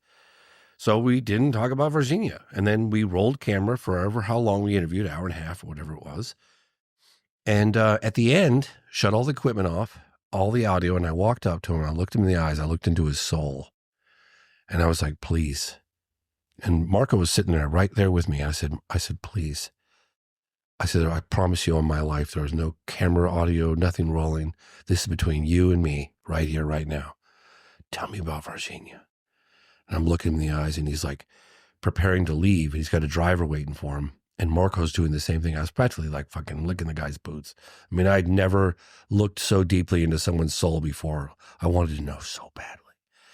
So he didn't say anything. He didn't respond. We followed him all the way back to the car. Marco was right there with me. He gets in the car. The door's still open in the back seat. The driver's sitting there waiting. The engine's running. And he looks up at Marco and I, and he goes, it happened. Closed the door, and off he went. I was like, fuck. Marco and I both were like, and I tell you, like, that kept us going. That was like that reignited our flame. You know what I mean? Yeah. Why would he say that to us? Yeah, no reason. No reason, man. And then he died a couple years later. But that was like, you know, can I share that publicly? And people go, yeah, sure, whatever. It's just a rumor. Yeah, I get it. I totally get it. And I don't expect anyone to even believe that happened. But it happened to me and Marco, and that kept us going for another 10 years. That's one of my next questions, actually. Have you ever come close to abandoning something, and then what kept you going? And there you go. That is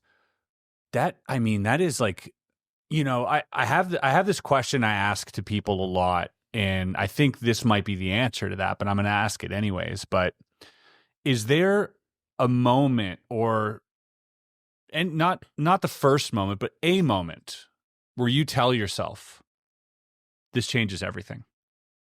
Yeah. I mean, so I did this thing on Reddit recently, and it was basically the first time this woman, Andrea, put it on. I met her at the Soul Foundation. And she's like, hey, I run this like community thing at Reddit, and I want to do this thing that's never been done before. I want to get all the various platforms and communities in Reddit to all coalesce and get together and put together as one event and be supportive. And she did.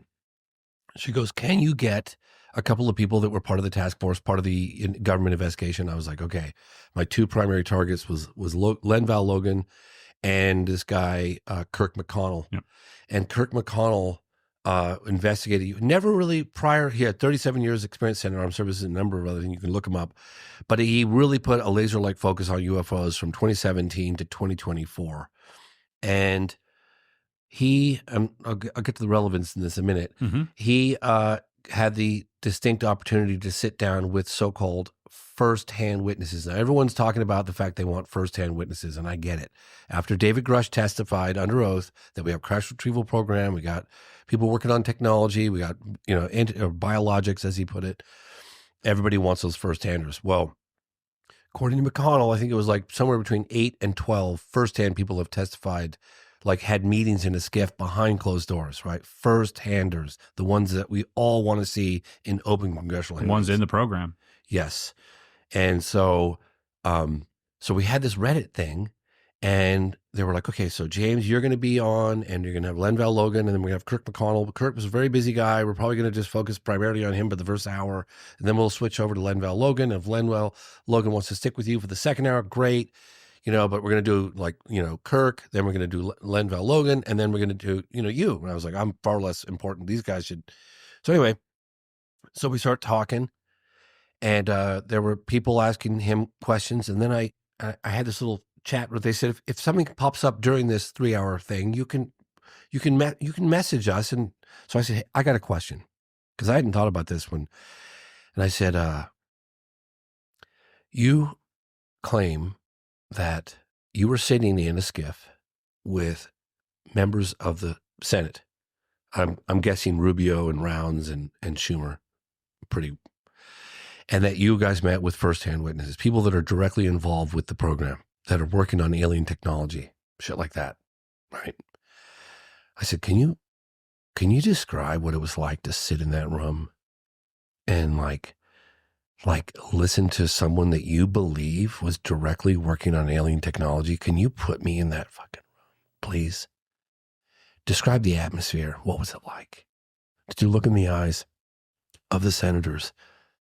And he was like, wow, and then he put us in that room. It's all on tape. You can look it up on the Reddit. I've actually put it on my X as well. I highly advise. I've seen it. I'll go see the put damn a clip thing. of it here, but go watch this in its entirety. At James C. Fox on X, formerly known as Twitter, and go watch that damn thing, because my God, that's one of those moments. Can you put us in the room and tell us what the atmosphere felt like? It's a very it's a tough thing to get your mind around, and to be confronted with it, coming from another person whom you find credible based on their credentials and their clearances and their background and all that. It certainly it makes it hard to go to sleep at night, for a good while. What did the senators, did they have a sort of slack-jawed appearance as well, or was it just? No, I mean, I don't think any of us fell on the floor, in anguish or anything, but it was very serious and very sobering. And there was, just rapt attention to what was being said and trying to absorb it. They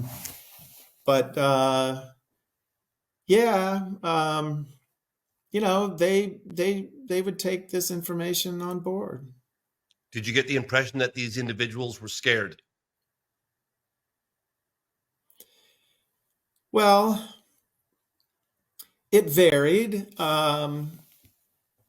Certainly in some instances, some people, there was real fear. Yes, there was real anxiety about speaking out what they had to say. Yeah. For their It was career? very disturbing to them. Yeah. Very disturbing to them. Yeah. Okay. And I asked him, what was it like afterwards? He was like, I had a hard time coming home and like processing, wrapping my mind around, oh my God, this changes everything. And when I was investigating the Vargihna case, I swear to God, I'm 99.9% sure that I looked directly into the eyes of a gentleman who drove an alien around. I'm like, how do you process that? I was looking to his eyes for an hour and a half, okay? I could see the intensity of it all. We tracked him down. And this individual had given an on-camera statement right after it happened with a number of first-hand people that were involved with the incident as an insurance policy that if anything happened to them, and all the researchers within the area knew there were 15, 20 copies of those tapes made back in 1996, that if anything happened to those witnesses, that was going to be released to the general public. That was their insurance policy. So we'd seen that footage. I couldn't use it, but I'd seen it, and it's wow. But my point is this, is that Kirk was describing the impact that had on him. You know, that reality, it's like a distortion of reality, like everything's not as it seems, right? This changes everything. And when I would come home from a month at a time investigating, and I'm knocking on doors, meeting with witnesses, doctors, military guys, firemen, like people that drove we were digging into this damn case. I wanted to know so bad. And I'd come home and I couldn't really talk about it because as soon as I started talking about it, people just look at me like I'd lost my fucking mind, right? And I remember the last time I went, I got back and I had CNN at my house with Leslie Kane, and I'd just gotten back from my last trip. I'd shot the whole movie. Excuse me. And they were like, "Oh my God, you just got back from Brazil. It's incredible. Oh my gosh, tell us about your trip. What happened?" I love the smoothies and the coffees over there. It's an incredible place, isn't it? Did you go to Rio? What about that Parachi, those islands off the coast? You know, and I'm sitting there going, I think I looked into the face of a guy who drove an alien around and a UFO crashed and live aliens were walking through the town and they were captured. And the Americans came in and got this stuff, you know. And I was like, yeah, no, I'm not going to talk about any of it. They were like, "You have the perfect opportunity. We're doing a profile on you." And no, we'll wait till the movie comes out. Good call. Because you're going to look at me like I need to up the dosage of whatever medication that I'm not on right now. That's seriously like, but I guess what I'm trying to get at is that you come back from these experiences and your reality is so distorted. You're like, it's a post-traumatic experience. It's a post-traumatic experience, and Kirk had the same damn thing. And wow. Kirk and I had talked about that, comparing notes. Like he would come back, he would try to tell certain things to his wife, and his wife's looking at him like, "Honey, have you lost it? Are you okay?" Like, you know. That's how profound experiences are, because not only do they affect experiencers, they affect those who talk to experiencers. That's how profound that is. I mean, that's incredible that it had that effect on a secondhand witness, right? Oh, yeah. This is insane. This is, I mean, and I'm getting that feeling just talking to you. Yeah. You know, like I'm 3 people removed from this guy now, but I'm still enthralled, and I'm like, I'm projecting my own self there, and how would I feel, and what would I do, and how do I feel about this now? And it's seismic. Yeah. It's, you know, I remember talking to various composers I go to great lengths to I don't do canned music for my films. I spend a lot on the score. And I remember describing to a couple of different composers, Mateo and this guy, Chris Hogue, he's an amazing guy. I say, just imagine, you guys, imagine taking the cloth of reality and just tearing it right apart, right? Like I want the audience to be where that individual was when they made face-to-face contact allegedly with this alien creature, right? I want it to be the most unfamiliar feeling of intensity and mystery and intrigue, and do you know what I mean? And alien, and I say alien as sort of outside of our world in the sense that it's so foreign, you don't even know what you're looking at, right? Like you don't even know how to process what you're looking at. Put me there with that score. In particular, I remember when the children had face-to-face contact, you know, in Rua, Zimbabwe, or when a again, the children had face-to-face contact. Like when you made eye contact with that creature, God damn it, I want to be there. Yeah. What did it feel like? What kind of communication took place? Did communication take place? Did time stop? Could you hear anything? And you want the audience to feel that. Did you feel? Yes, I want the audience to feel that. I want to feel that. Yeah. I want to be there. That experience is so profound, you know?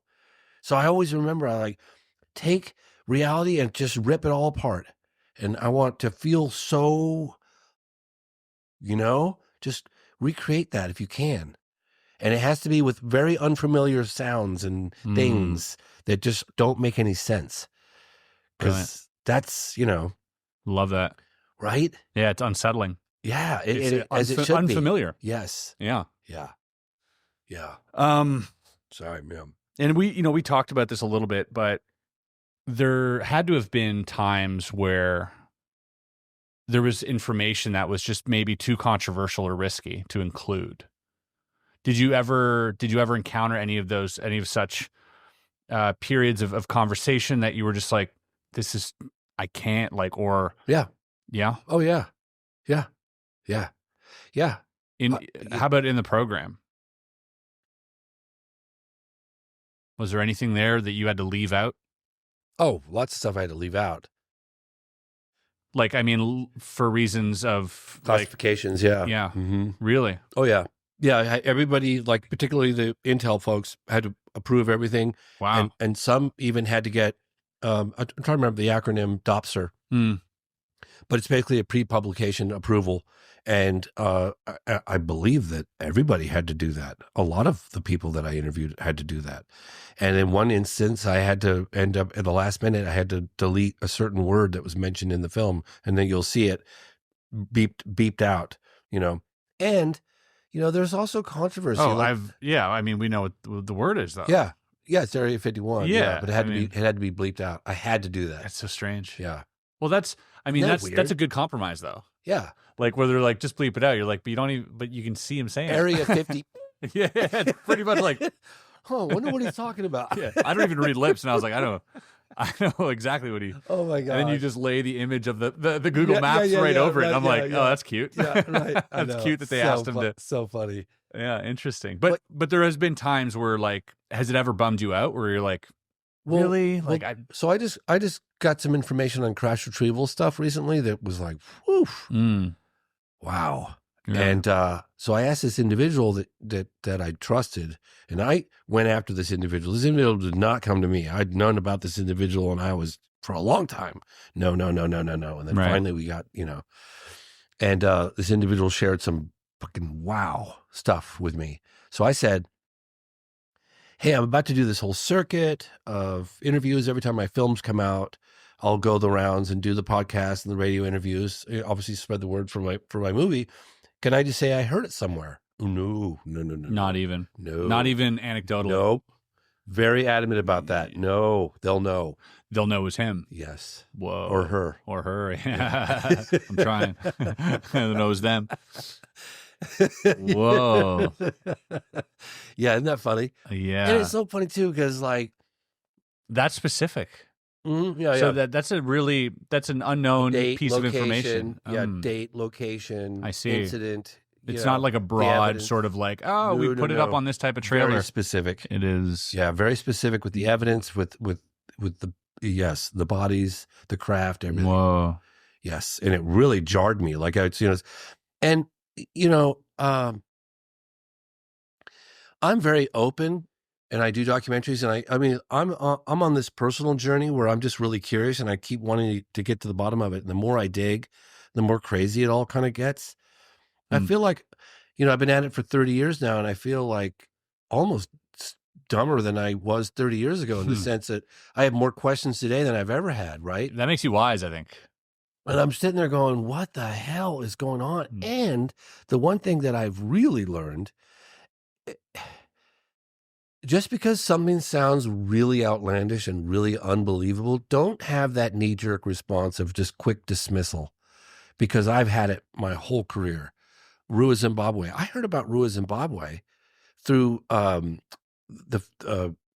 Steven Spielberg. Right. Because I was making my first doc in the 90s, UFOs, 50 Years of Denial. And we had a mutual friend, this woman, Janet Yang.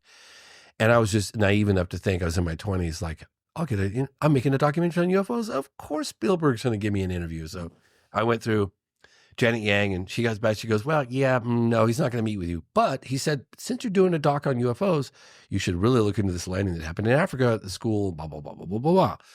And I was like, landing happened at a school in broad daylight, and the aliens got out of their little spaceships and talked to the kids, sure. And I didn't spend 1 second looking into it. You believe that? Wow. And then same thing with Vargihna. I'd heard about Vargihna. The first time I heard about Vargihna, I was mapping out of the blue. And I had this partner, Tim Coleman, British guy, very smart. And Tim's like, I was like, Bentwaters, let's look into the March 13th, Phoenix Lights.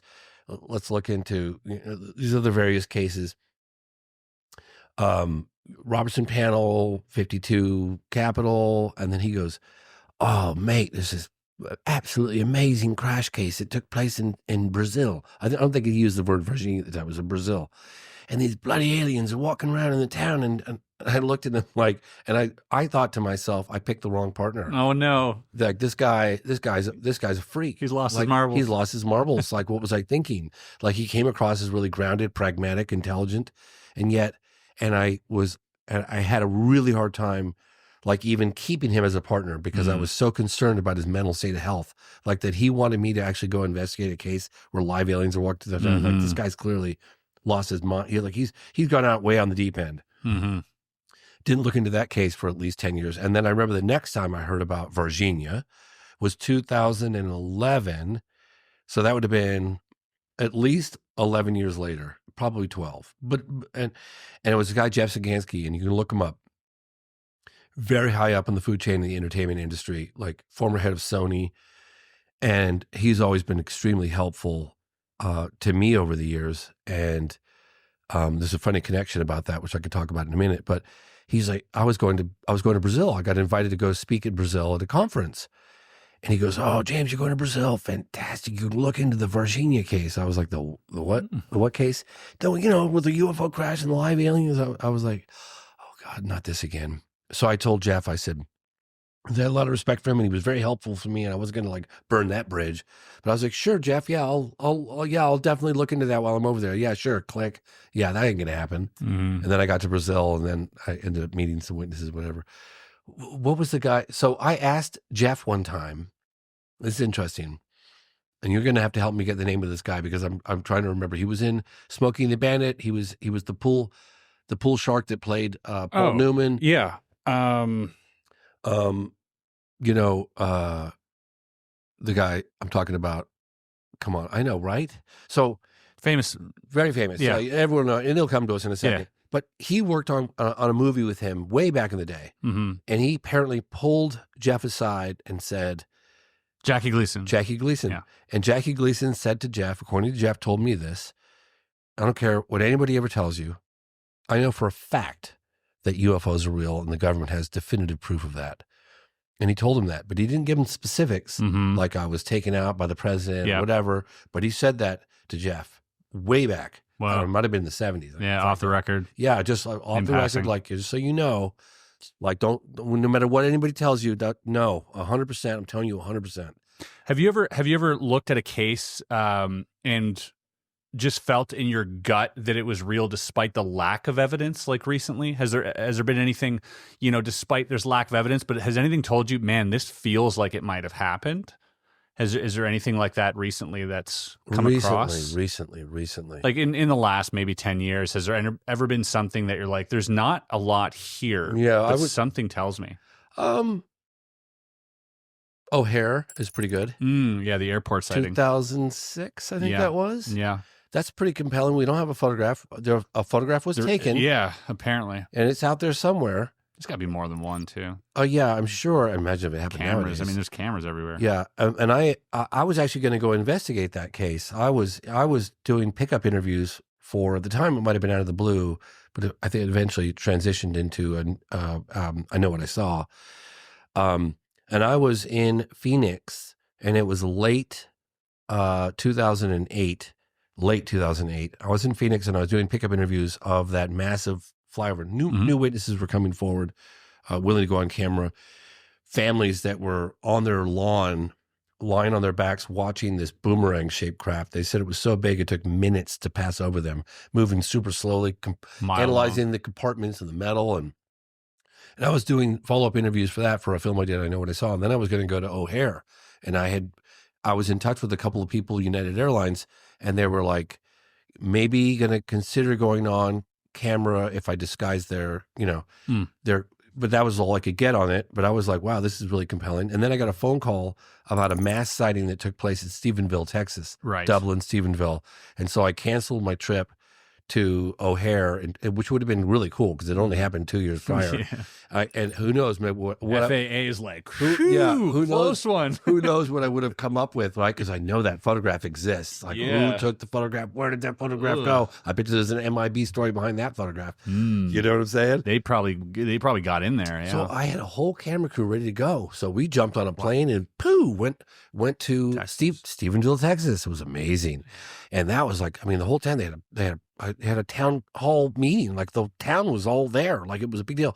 And the night before, so I flew my crew to Stephenville, Texas, and I flew to New York and I went on Larry King Live. And so about that case, and of course I hadn't had boots on the ground yet, so I didn't really know what I was talking about, but I was like, did it exhibit a technology, it was massive and no air disturbance, ability to hover out of sight, blink of an eye, blah, blah, blah, blah, blah, blah. And so when I arrived, and that aired live, and when I arrived like the next day or the day, it was probably the next day, 24 hours later. There's a little funny side note to that. I can tell you or not, but the whole town knew who I was because I was on Larry King the night before. Wow. So I suddenly arrived and they were like, oh Celebrity. my God, James Fox. I had access to everybody. Oh, right? cool. Everybody wanted to meet, and that's when I got to meet probably one of the best witnesses ever, and that's Ricky Sorrells. To this day, he's one of the most compelling. He didn't want to come forward. It took me 8 months to get him to finally go on camera. Wow. And he's one with the gun. He was one of the gun. He stood under the craft and he examined the metal of the craft through his scope, and he almost pulled the trigger to see if the bullet was going to ricochet off it or something. But he said he was a metal worker, and he's like, it didn't have any rivets or welds or folds. Like it was just like a mold. And then he talked about these recessed cones. I mean, Ricky Sorrells is one of the top witnesses. I mean, how many people do you know that stood under a UFO that was so big he couldn't see the edge of it in any direction? He goes, you could have landed an airplane on that damn thing. That's a ceiling outside. And when it took off, he said, had I blinked, I would have missed it. And it said it went from a hover right above his head and it went off at an angle like this. He goes, it didn't go like this. It just went like this. And I said, well, describe the speed. He goes, had I blinked, I would have missed it. It went from here to the stars in the blink of an eye. I seen no nuts, bolts, rivets, seams, no welds, none of this. It looked like a piece of sheet metal. It wasn't shiny. It was a dull, I don't know what you call it, matte finish maybe.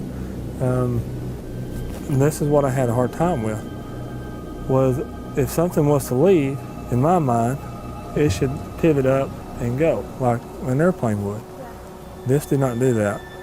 This stayed completely flat, and it went at a 45-degree angle away. And it took off at such a high rate of speed that no way I can describe it is if I would have blinked, I would have thought it just disappeared. Whoa. Great case. He got spooked too. He got very spooked. Very, very spooked. This is a common thread here in this interview. Big, tough Texan, armed to the teeth. Yeah. And he was spooked. How did that happen? Well, there were a number of things that were happening to him at the time, and that's probably one of the reasons why he wouldn't. He met with me, and he would tell me what happened. He took me to the forest. He took me to the exact location where it happened. I was like, oh my God, this guy's testimony is golden. Like, this is so rare that you get to talk to somebody who stood under a UFO and examined it with a scope. Like, whoa, right? I mean, you don't get that many moments in your entire 30-year career. I was like, this guy's amazing. And he was like, the military was flying over they had helicopters flying over his house at all hours of the morning. He said he was running out in his underwear and his shotgun. They'd light him up like daylight, spotlight. He called the local Air Force base. He said, "You guys got to stop flying your helicopters over my house." And they said, "That's our airspace. We'll do what the hell we want. And we suggest you stop talking about what you saw." That's what they said to him. And I talked to the police department. I mean, that's a whole nother story. I don't know if we're going to go down that whole rabbit hole, but you could check it out. I know what I saw is out there. You can watch it. It's an amazing case. Amazing case. That sounds incredible. Before we get into, first of all, thank you for sharing all this. This is amazing. Oh, yeah, I could do this all day. I do want to eventually get into some questions. So we have interns here. We call them interns at Area 52, and they pay a monthly subscription. And we take some of their questions, which we're going to ask you in a second. But before I get into that, I got 2 questions to get through here. Yep. And I really want to get through these. One is a little lighthearted, and one is something we touched on the top of this episode. But first is, just for anyone out there, what TV show or movie or like fictional made thing do you think, in your opinion, is the most closely related to the phenomenon? Close Encounters of the Third Kind. Yeah. Yeah. And is that because of the tie-in with Hynek? Yes. And, Valet and yeah, you look at those, you look at even the description of the entities, those came directly out of Project Blue Book files. Wow. And like, Spielberg's little way of saying that is having, Hynek have a cameo appearance smoking a cigar, right? Or a pipe. I think he was smoking a pipe. Yeah. Yeah, during the encounter. But even down to Richard Dreyfuss' face being burned, those came right out of, Close Encounter. So you got Close Encounter of the first kind, right? You see a UFO. Close Encounter of the second kind, it interacts with the environment, burns someone's face, leaves imprints to the ground, affects plant life, whatever, radar photographs. And then you got Close Encounters of the third kind. Well, those came directly out of, he was a consultant, as was Jacques Vallée. Yep. And Jacques Vallée, his character was portrayed. And you'll talk to a lot of witnesses that go, "That's what I saw. I saw that exact orb," or "I saw that," So that was the most realistic, in my opinion, to film, ever made. And again, those came right out of, I don't know about the chandelier, but yeah, pretty cool stuff. Well, the chandelier I've heard of. I have someone who's had a picture of something similar, which is interesting. You say that, but yeah, it is interesting. How much do you think Spielberg knows? The guy's a fan, dude. He's been putting out consistent UFO ET docs. No question. I actually have a letter from Spielberg that was written to Larry King about me and my movie. Whoa. Yeah. I'll get you. I could probably. Yeah. Excuse me. Remind me. I can get you a copy of it. Great. So, Larry King. I don't talk about this that often. And I talk about it now because I told Spielberg's publicist, I'll think of his name in a second, that I was planning on going public, and unless I heard from him, I'm going public with it because I sat on it for 10 years. Larry King had sent a copy, a rough cut of I Know What I Saw to Steven Spielberg, and was like, "Hey, this is the real life Close Encounters. You should check it out." And then a couple days later, I get a call from what was it? I got a call from an agency informing me that Steven Spielberg was going to watch my movie. It was kind of weird. Like, I just got this call from the agency. It wasn't from Larry King's office. It was actually from someone at the same agency. And they were like, "Mr. Fox, just wanted to inform you this is so-and-so over at the so-and-so agency that Steven Spielberg is about to watch your movie." And it was like 10 in the morning. I was like, "Really? Wow. God, that's cool." So I was like, "Well, let me know how it goes." And I called my dad. I was like, "Dad, you're not going to believe that Steven Spielberg's watching I Know What I Saw right now. This is amazing." And my dad's like, well, come on down. Let's have tea together. So I went down to my dad's house and we had tea, and we're having tea. And I'm like, "Steven Spielberg's watching my movie right now." I'm like, whoa, And then I get a phone call like 2 hours later, whatever. And Cesaria, I think her name was, at the agency. And she's like, "Well, Steven watched the movie." "Okay, well, what happened?" She's like, "Well, he wrote a letter to Larry King. And that was it." I said, "He watched the movie, and then he wrote a letter to Larry King?" She goes, "Yeah." I just wanted to let you know. I was like, okay, thanks. Then about a week later, I get a call. I think it was Avriel Gallagher, probably. She's like, we got something for you. I was like, it came from Steven Spielberg. I was like, oh my gosh, tell me what, we're gonna FedEx it to you. So I was like, cool, yeah. So gave her the address, and like a day later, I lived in a small town at the time, and the FedEx driver was like, James Fox, you're not gonna believe this. He came running up to my door. He goes, you got a letter from Larry King. It's a FedEx from Larry King's office. I was like, yeah, and guess what? It's a letter from Steven Spielberg about a UFO doc. He goes, can I watch you open it? I was like, yeah, so we sat there and I ripped the thing open, and there's a letter from Steven Spielberg talking about the movie, he goes, despite the fact that I've made so much attention to the phenomenon or, UFOs, the subject matter, I unfortunately have never seen a UFO, and that is so unfair. I hope that you will continue reporting, blah, blah, blah, blah, blah, blah, blah. So I had a quote from Steven Spielberg about my movie in writing. And his handwriting, the original letter. Yeah, I have the original letter. Wow, yeah, that's so cool. Yeah, it was typed and signed, and so I contact his publicist. Can't believe I can't remember his name right now. I'm sorry. And I said I could look it up. And I said, hey, I want to use it. Oh, we don't endorse movies. I said, no, that's not what I'm saying. I said, he already gave me I have the quote. You have the quote? I said, yeah. He goes, well, what do you mean you have the quote? I said, well, Larry King sent me the letter. Larry King gave you the letter? And I was like, yeah, and I'd like to use it. Could you imagine having a quote from Steven Spielberg back in the day on a UFO doc? Insane. Like, literally, like, I remember this guy that I was working with, he goes, dude, that's the difference between here and the stars. Like, that'll just catapult you into the... So my dad goes, well, you have the quote. Why don't you just use it? I was like, ooh, Dad, but I don't really... You want to burn a bridge? And so he's like, well, we would appreciate it if you didn't use that. Wow. So I was thinking to myself, like, all the attention, here we got this, like, fully independent, in the trenches, documentary filmmaker, like, doing the best he can, and, like, your support would just mean the world to me. And you liked the movie, and you said it. You found it really compelling. But you won't let me use it, like, publicly? So anyway, I was a little disappointed. And so, I don't know, maybe, like, 10 years went by or something like that. And I sent him a letter. I sent him an email, and we'd been corresponding a little bit. And I was like, hey, just so you know, I intend to go public with that letter. It's been 10 years.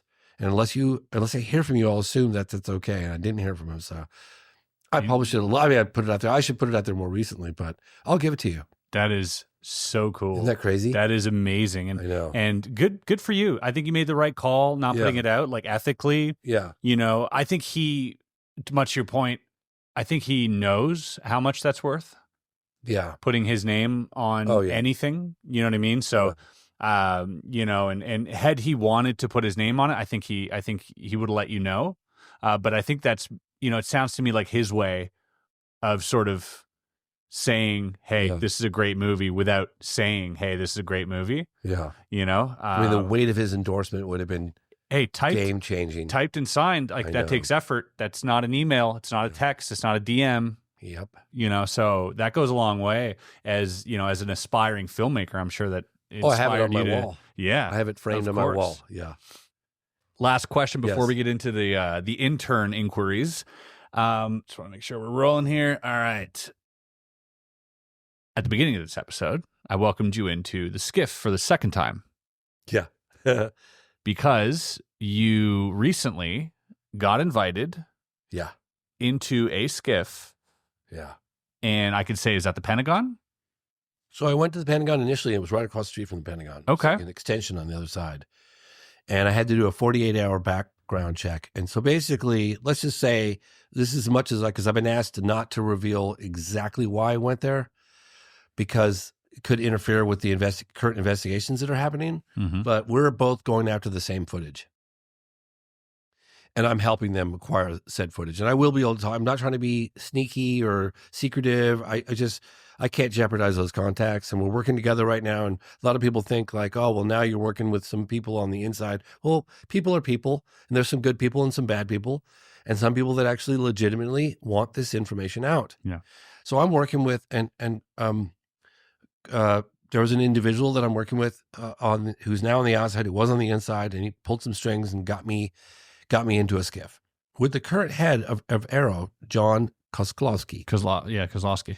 I had to do a 48-hour background check on me, and I arrived. It was like a scene out of a movie. I remember like meeting up with the gentleman of just like the kind of guy that I expected, the suit, the haircut, the jawline. Like, I mean, he was like quintessential. The guy could have been, if he had a dark suit on, it could have been an MIB almost. That's what I was going to say. Kind of character, One day your friend, the next day a spook. I'm sitting there walking through the halls, and we go to the security, and they're combing through everything I had because I was going to get a flight right afterwards. So I had all my bags, and oh my God, they were going through everything.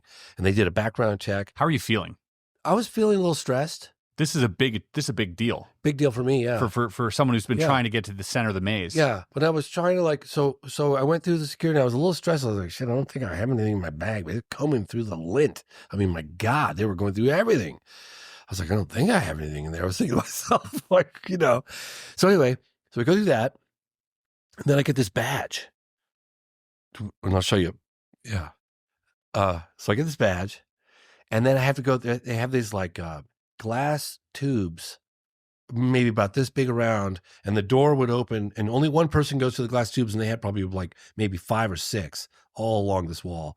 And you'd walk up to it, and this door would open, like 2-door open. You'd step in with these 2 little feet mark, and then the other one would open, and then you go through that. And then I had to walk over to this. What is that? I don't know. Are they scanning you? Is that like an airport? I don't know. I'd already gone through the metal detector. I'd already gone through that whole thing. Yeah, but this might be before like I went through that. Whoa. So I went through that and got to the other side of that. And then I was like, excuse me. I was like, well, can I take a picture of the two? He goes, no. Takes me over to a series of lockers where I was supposed to get rid of all my camera stuff. And, phone and electron, everything. And I was like, well, can I use the bathroom real quick? And I when you use the bathroom and I had a little special pass, and I documented that special pass. In the last second? I had to. Mm-hmm. Then I came out, had to get rid of all my electronics. Then we came up just like in the movies, that big door looked like a bank vault almost. Whoa. And the door, he opens the door, and we walk in, and it was kind of like an office, like offices and cubicles and hallways. And I was like, wow, I was thinking like a SCIF would be more like a secured, little room with a table. Yeah. But the whole area was a SCIF. Like all the people that are working in Arrow are just working in a SCIF. Like it's one big SCIF. Interesting. And for those who don't know, a security compartmentalized facility, information facility. Yeah. There you go. Yep. Nothing works in there anyways, right? Like none of this, nothing. There's no signal it's like lead line entering or cement, exiting. Yeah. So anyway, so this gentleman's walking through, and he's Air Force Office of Special Investigations. And so he walks me through this hallway, and we get up to 2 doors in the hallway. There's a door on the left and a door on the right. The door on the right is closed. The door on the left is open, and there's like an oblong-shaped table and probably 2 women and 3 men in suits, nicely dressed, having a meeting. And I'm stopping. He says, "You wait right here. I'm going to get somebody else." So I'm standing there in the hallway, and I couldn't help but to look over to my left, and I'm looking over to my left, and I'm fully eavesdropping into their conversations, right? And I'm looking at them, and what else am I supposed to do, right? So I was kind of eavesdropping, and then they looked over at me, and this guy got up quickly and abruptly and closed the door in my face.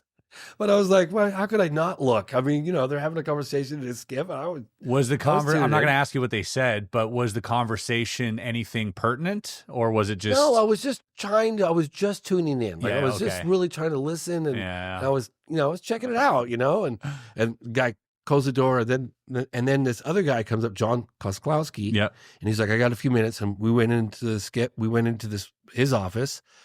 And this other guy from Air Force Office of Special Investigations, I guess he's part of the task force as well.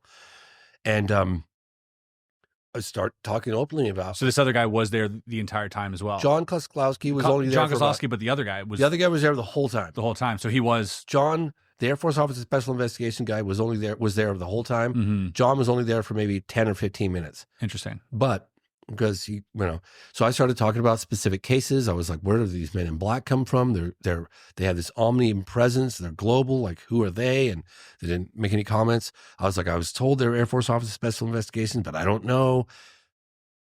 And then I said, I was like, well, you guys do know that, obviously the vast majority of these cases, UFO reports and UAP reports can be explained in down-to-earth conventional terms. I mean, it's like there's a residual 15 and 20% that clearly, after exhaustive investigation, defy a conventional explanation, and those probably originate from a non-human intelligence. I mean, you guys know that, right? Like, come on, you got to know that.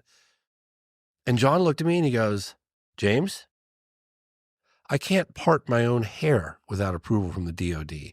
And you can quote me on that. You can say we met. And you can say that. Whoa. I was like, he was telling me my hands are tied. Yes. Doesn't matter what conclusions I draw.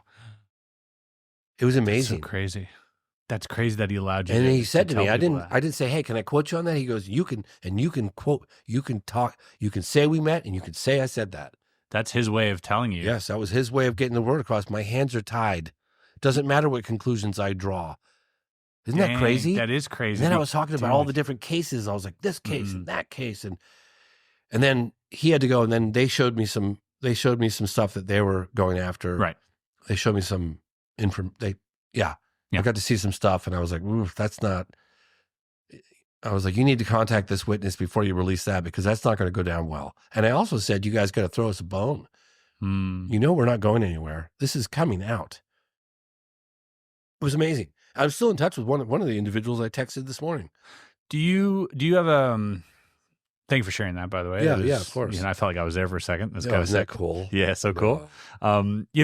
First of all, it's really nice to hear that, part of John Kosloski telling you that, because Arrow's got a bad rap. Oh yeah, Sean Kirkpatrick was exactly, and we're all kind of the same mindset that are like, oh, this is just a big psyop, big disinformation thing. They're just going to slow leak. They know the truth. They're not letting us know. Like, this is the narrative when you hear about Arrow in the community. So to hear him sort of say, hey, I get it, but I can't do anything. Just that, I feel, is such a strong message that needed to be said. Yeah. So that's really important. And I got one more thing that's really cool. Okay. So John, the other gentleman, why am I? Anyway, doesn't matter. I wonder. I have it in my phone, and he said, a little factoid, something you might want to, know. I was like, what's that? He goes, your film, The Phenomenon, is mandatory viewing. If you want to work for the UAP Task Force or Arrow, you have to watch The Phenomenon first. Get out of swear town. on my life, is what he said to me. Isn't that cool? Dude, that is the coolest. I was like, wow. Yeah, I know. That's better than a Spielberg endorsement in my book. Really awesome. It was so funny too, because I was like, mandatory. I'm in the belly of the beast right now. Yeah, and you're helping to shape the narrative. It felt so like. But then I realized, like, people are people. Like, there are good people on the inside. People that really want to look, and there have been. Because people go, they just think government, they think evil, they think politician, they think evil. Yeah, there's some really good people on the inside. There are. Look, we have people dating back to the 1940s that wanted this stuff to come out, right? Yeah. Jesse Marcel. Yeah, the guy that ran Project Blue Book during the incursion over, during the invasion, but the 2 consecutive weekends in July of 1952, the guy that was head of Blue Book at the time wrote a book about it. Mm-hmm. I mean, there are people that have been on. The former head of the CIA, Roscoe Hillenkotter, in the 60s. Major General, blanking on his name. Well, John Stanford is the one that gave the press conference. Yeah. But he gave a press conference in uniform about it. But there's another gentleman that wrote a book that was head of Project Blue Book in 1952. You can look him up, and I'm just drawing a blank right now. But you've got the former head of the CIA, Roscoe Hillenkotter, quote in the New York Times, who talked about, there have been people over the decades that have made an effort to tell the people. It's not like they're all decided to have this excessive secrecy. And, people criticize Lou Elizondo, always a deep state. It's like, okay, so everything that I've heard Lou say, for me, aligns with my field research. Like, even the fact that he testified under oath the other day about a crash retrieval program. People want to call that a big nothing burger. Actually, that's kind of a something burger. Mm-hmm. This guy worked at the UAP task force, ATIP, and probably OSAP prior to that. But in any case, And he's testifying under oath. There are consequences for lying under oath to a bipartisan group of lawmakers. That was pretty phenomenal. You were there with me. Yep. It was pretty phenomenal to witness. Yep. But I say that, like, people are people. And there are some reasons, from the decades, justification potentially for some secrecy. I disagree with it now entirely. But maybe they were legitimately trying to figure out what the hell was going on. Yeah. Back in the 40s. There was a point where that was needed. Yeah, they might have just said, hey, let's just hold on a second. Let's not panic the public. Mm-hmm. Let's, and then the deeper they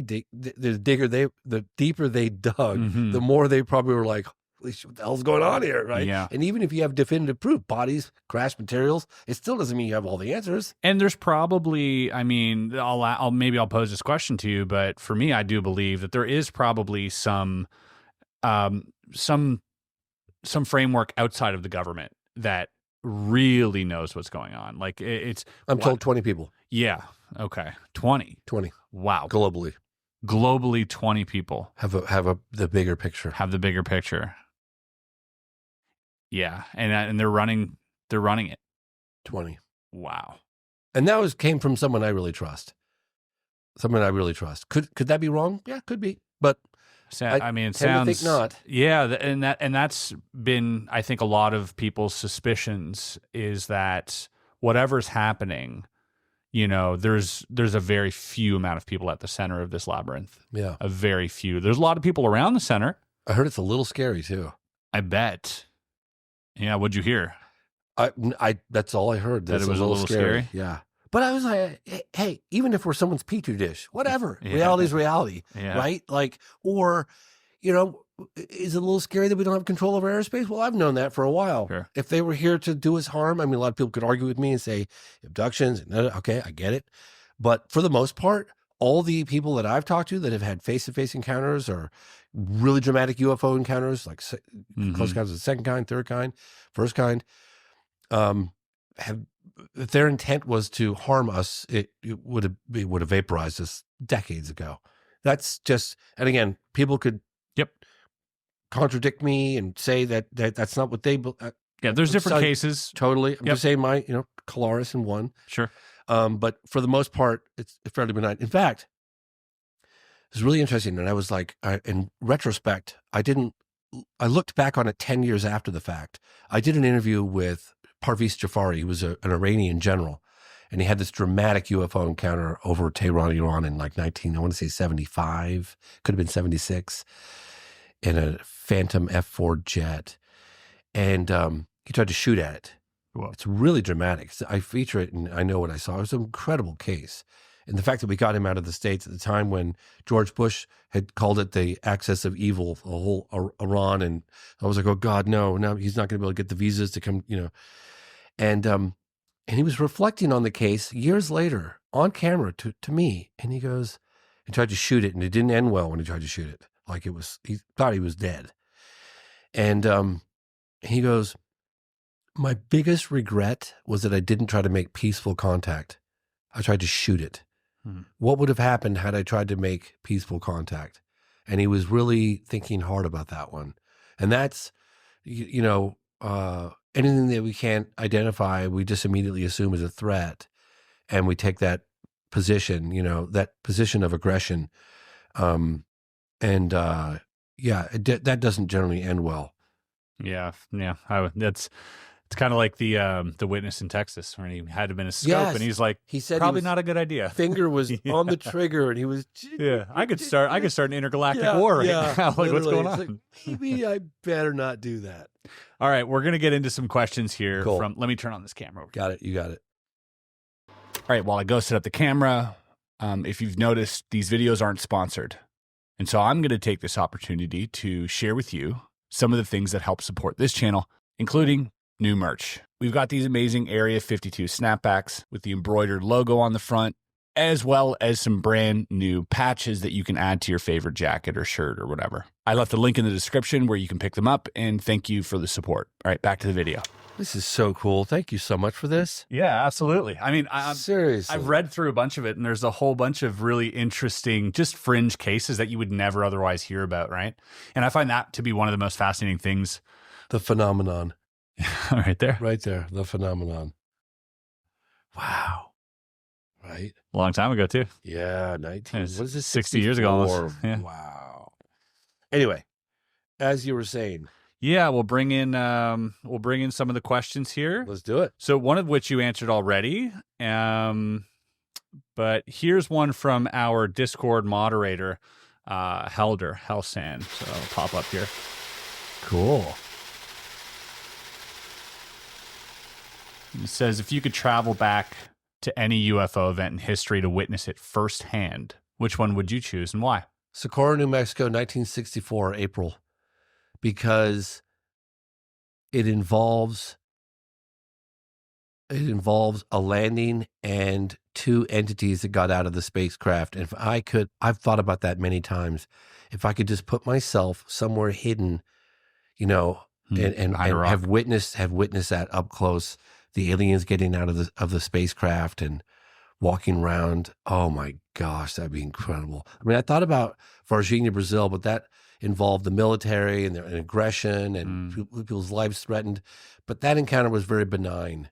Right. It was secluded. It was secluded. It was benign, remote. Yeah. And if you look at the topography of the area, they actually picked a spot that was like down in an arroyo to minimize any possibility of them being seen. They chose a really a low point where they could land and just, you know what I mean? And just be kind of hidden. It's interesting. You look at what the phenomenon does, and then you look at what the phenomenon doesn't do. And that speaks volumes. That's a great point. Yeah. Yeah. They're not showing up on, the White House lawn. Got close though. Yeah. But did get close. Got 52. close. Yeah. But they are showing up at schools. Yes. All right. We got another one here. This is, this one we already, it's going to show up anyways, but we already got to, so we'll get to a different one. 1 second. I love the colors. That's so pretty. Got a few. Okay. This is a really, really good question. This is from Stan B. And Stan says, who's the first guest or witness you would get in front of the camera if they were allowed to break their NDA? Hal Puthoff. Yeah, I would agree with that too. I'd love to get him in the SCIF. And I have to be careful what I say here, but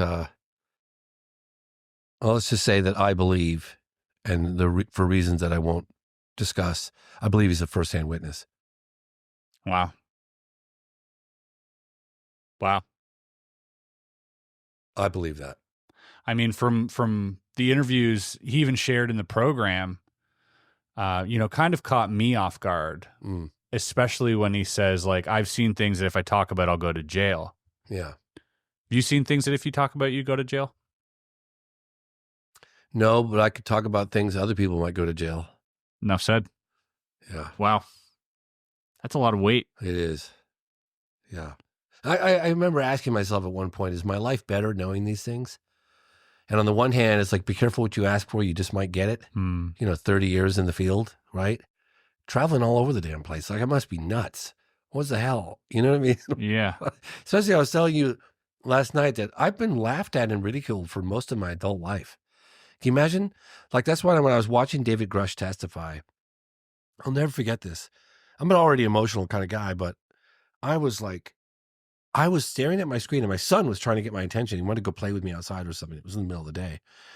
I had my phone and I was sitting on this little leather sofa and I was staring at it and I had tears pouring down the sides of my face, just pouring down like a river for the whole time.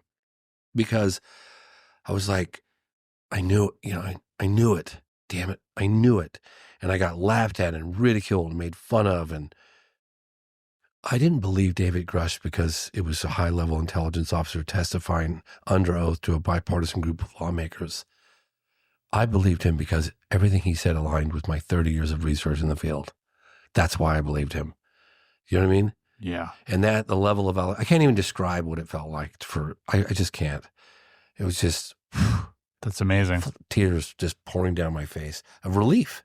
And then like this weight off my shoulders. You can recognize the courage too. Oh, totally. You know, of these men who've all come forward. Even in the recent one, it's like we're quick to dismiss a lot of the information as anecdotal or secondhand, with everything to lose and nothing to gain. Yeah, it's a lot, and their lives in jeopardy, their families. And remind your audience, people out there, it's so easy to sit on the sidelines and criticize. And like we're all human. We try to get it right, and we have people that are making some pretty crazy allegations. And I'll be the first one to tell you, I believe, you can't just believe something because a former military officer is saying it. However, it's really hard to make the decision. It's like, do I report on it? Do I not report on it? Well, if you don't report on it, then clearly no more information is going to come out on it. You got to at some point get out there and put the hook in the water and see if there's, Yep. And we don't always get it right. We try to, and I certainly try to, and I would never deliberately put out anything that was disinformation. Never. No amount of money in the world would get me to do that. But I believe sometimes I'll believe something just enough to put it out there, and it's like, let's pray to God that other firsthand witnesses will come forward as a result of that. And that's a big part of what I reported. And now we're getting to the point where, we're not just dealing with unidentified objects in the sky anymore. Now we're dealing with beings on the ground and possible hardware in a lab. And biologics, as David Cross would put it. I don't like that term. I don't either. Can we just say aliens? Yes. I don't care if they're from here. I'm still calling them aliens. They're alien to me. We call them NHI. Yeah, NHI. Non-human intelligence works, but you know what? A dolphin is NHI too. So. Oh, okay. Good point. Do you know what I mean? Good point. Aliens is good, and let's make UAP UFO again. Yeah, right. This is the last question here from the interns here. I can neither confirm nor deny. We'll have to see. No comment. In a secure environment only. We are in a secure environment. That's right. Anything goes here. This is from Disco. It says, James, straight up question about UAP, UFO, les ovnis. Les ovnis. What do you think it is? What do you think it is? Good question, and I've given this a lot of thought, and I almost called the phenomenon all of the above. That was a name that I was entertaining. I wasn't quite latched onto it, but I was like, it's something I thought about for a couple of weeks. And the reason being is I was like, God, maybe it's interdimensional, time traveler, periodic visitation, interplanetary, maybe it's just all of that, right? It's a big universe. And so I thought about that, but I would say that this is all speculation, but I would say informed speculation, that the only conclusion that I've really drawn is that, and I've said this before, there's an omnipresent intelligence that has the ability to manifest itself in a multitude of ways. Like it's nuts and bolts, but it's also psychic. And they have a sense of humor at times. A lot of the people within the scientific community that I've met with had given me a number of instances where I was like, that's a bit of a relief. They have a sense of humor. That's kind of cool. But that it's an omnipresent, it's everywhere, right? And that it can just, because some people describe like it just appeared out of nowhere, or it just disappeared, like it almost disappeared in place. Like, maybe they're operating in a slightly different dimension, and maybe you just, like a radio, you adjust the frequency a little bit and all of a sudden something appears. It's always there, but you have to adjust, maybe it's that. Maybe it's time travelers. Maybe it's us coming back from the future, or maybe it's all the above. I honestly don't know, but whatever it is, it's far more complex than just interplanetary visitation.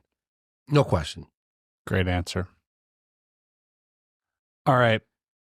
That was an amazing 2 hours. Do you remember my favorite color? Blue. Yes, but it's dark blue. Dark blue, sorry. Yeah, I like dark blue. This is kind Midnight blue. I was looking at that. It's like a kind of a grayish, Do you mind if I keep you for an extra 20 after this, just for the extra little interview? Okay. Sure, let's do it. But before we do that, if you guys want to check out anything at all, I highly encourage you to binge watch this man's just library. Go down the rabbit hole. One of my personal favorite documentaries of all time is Moment of Contact. We talked about Vargihna stuff. If you haven't seen that, please go watch that. Go watch The Phenomenon. Go watch The Program. Go watch everything under the sun that James Fox has ever put out. You will not be disappointed, and you will be more well-informed than anyone else. And so highly encourage you guys to check that out. I'll leave James's links below, including his his X, his Instagram, all the above. When you say my ex, you No, mean literally? yeah, No, I'm Twitter. kidding. Yeah, I hate I'm saying kidding. it, but I also don't want to sound like I'm not hip. Yeah, I'll leave all the links below. And if you guys want to tune in for an extra little discussion, we're gonna go deep into the SCIF, and this will not be public, but it'll be available to the interns for $5 a month. You guys know the deal. You can do all that. Join the Discord, join the Patreon, join the memberships, join the conversation, and we'll see you guys on the next video. James, thank you so much. Thanks for having me on. All right, we take a little break. You want to take a little break? You want to keep steamrolling through? Let's roll. All right, we're right here.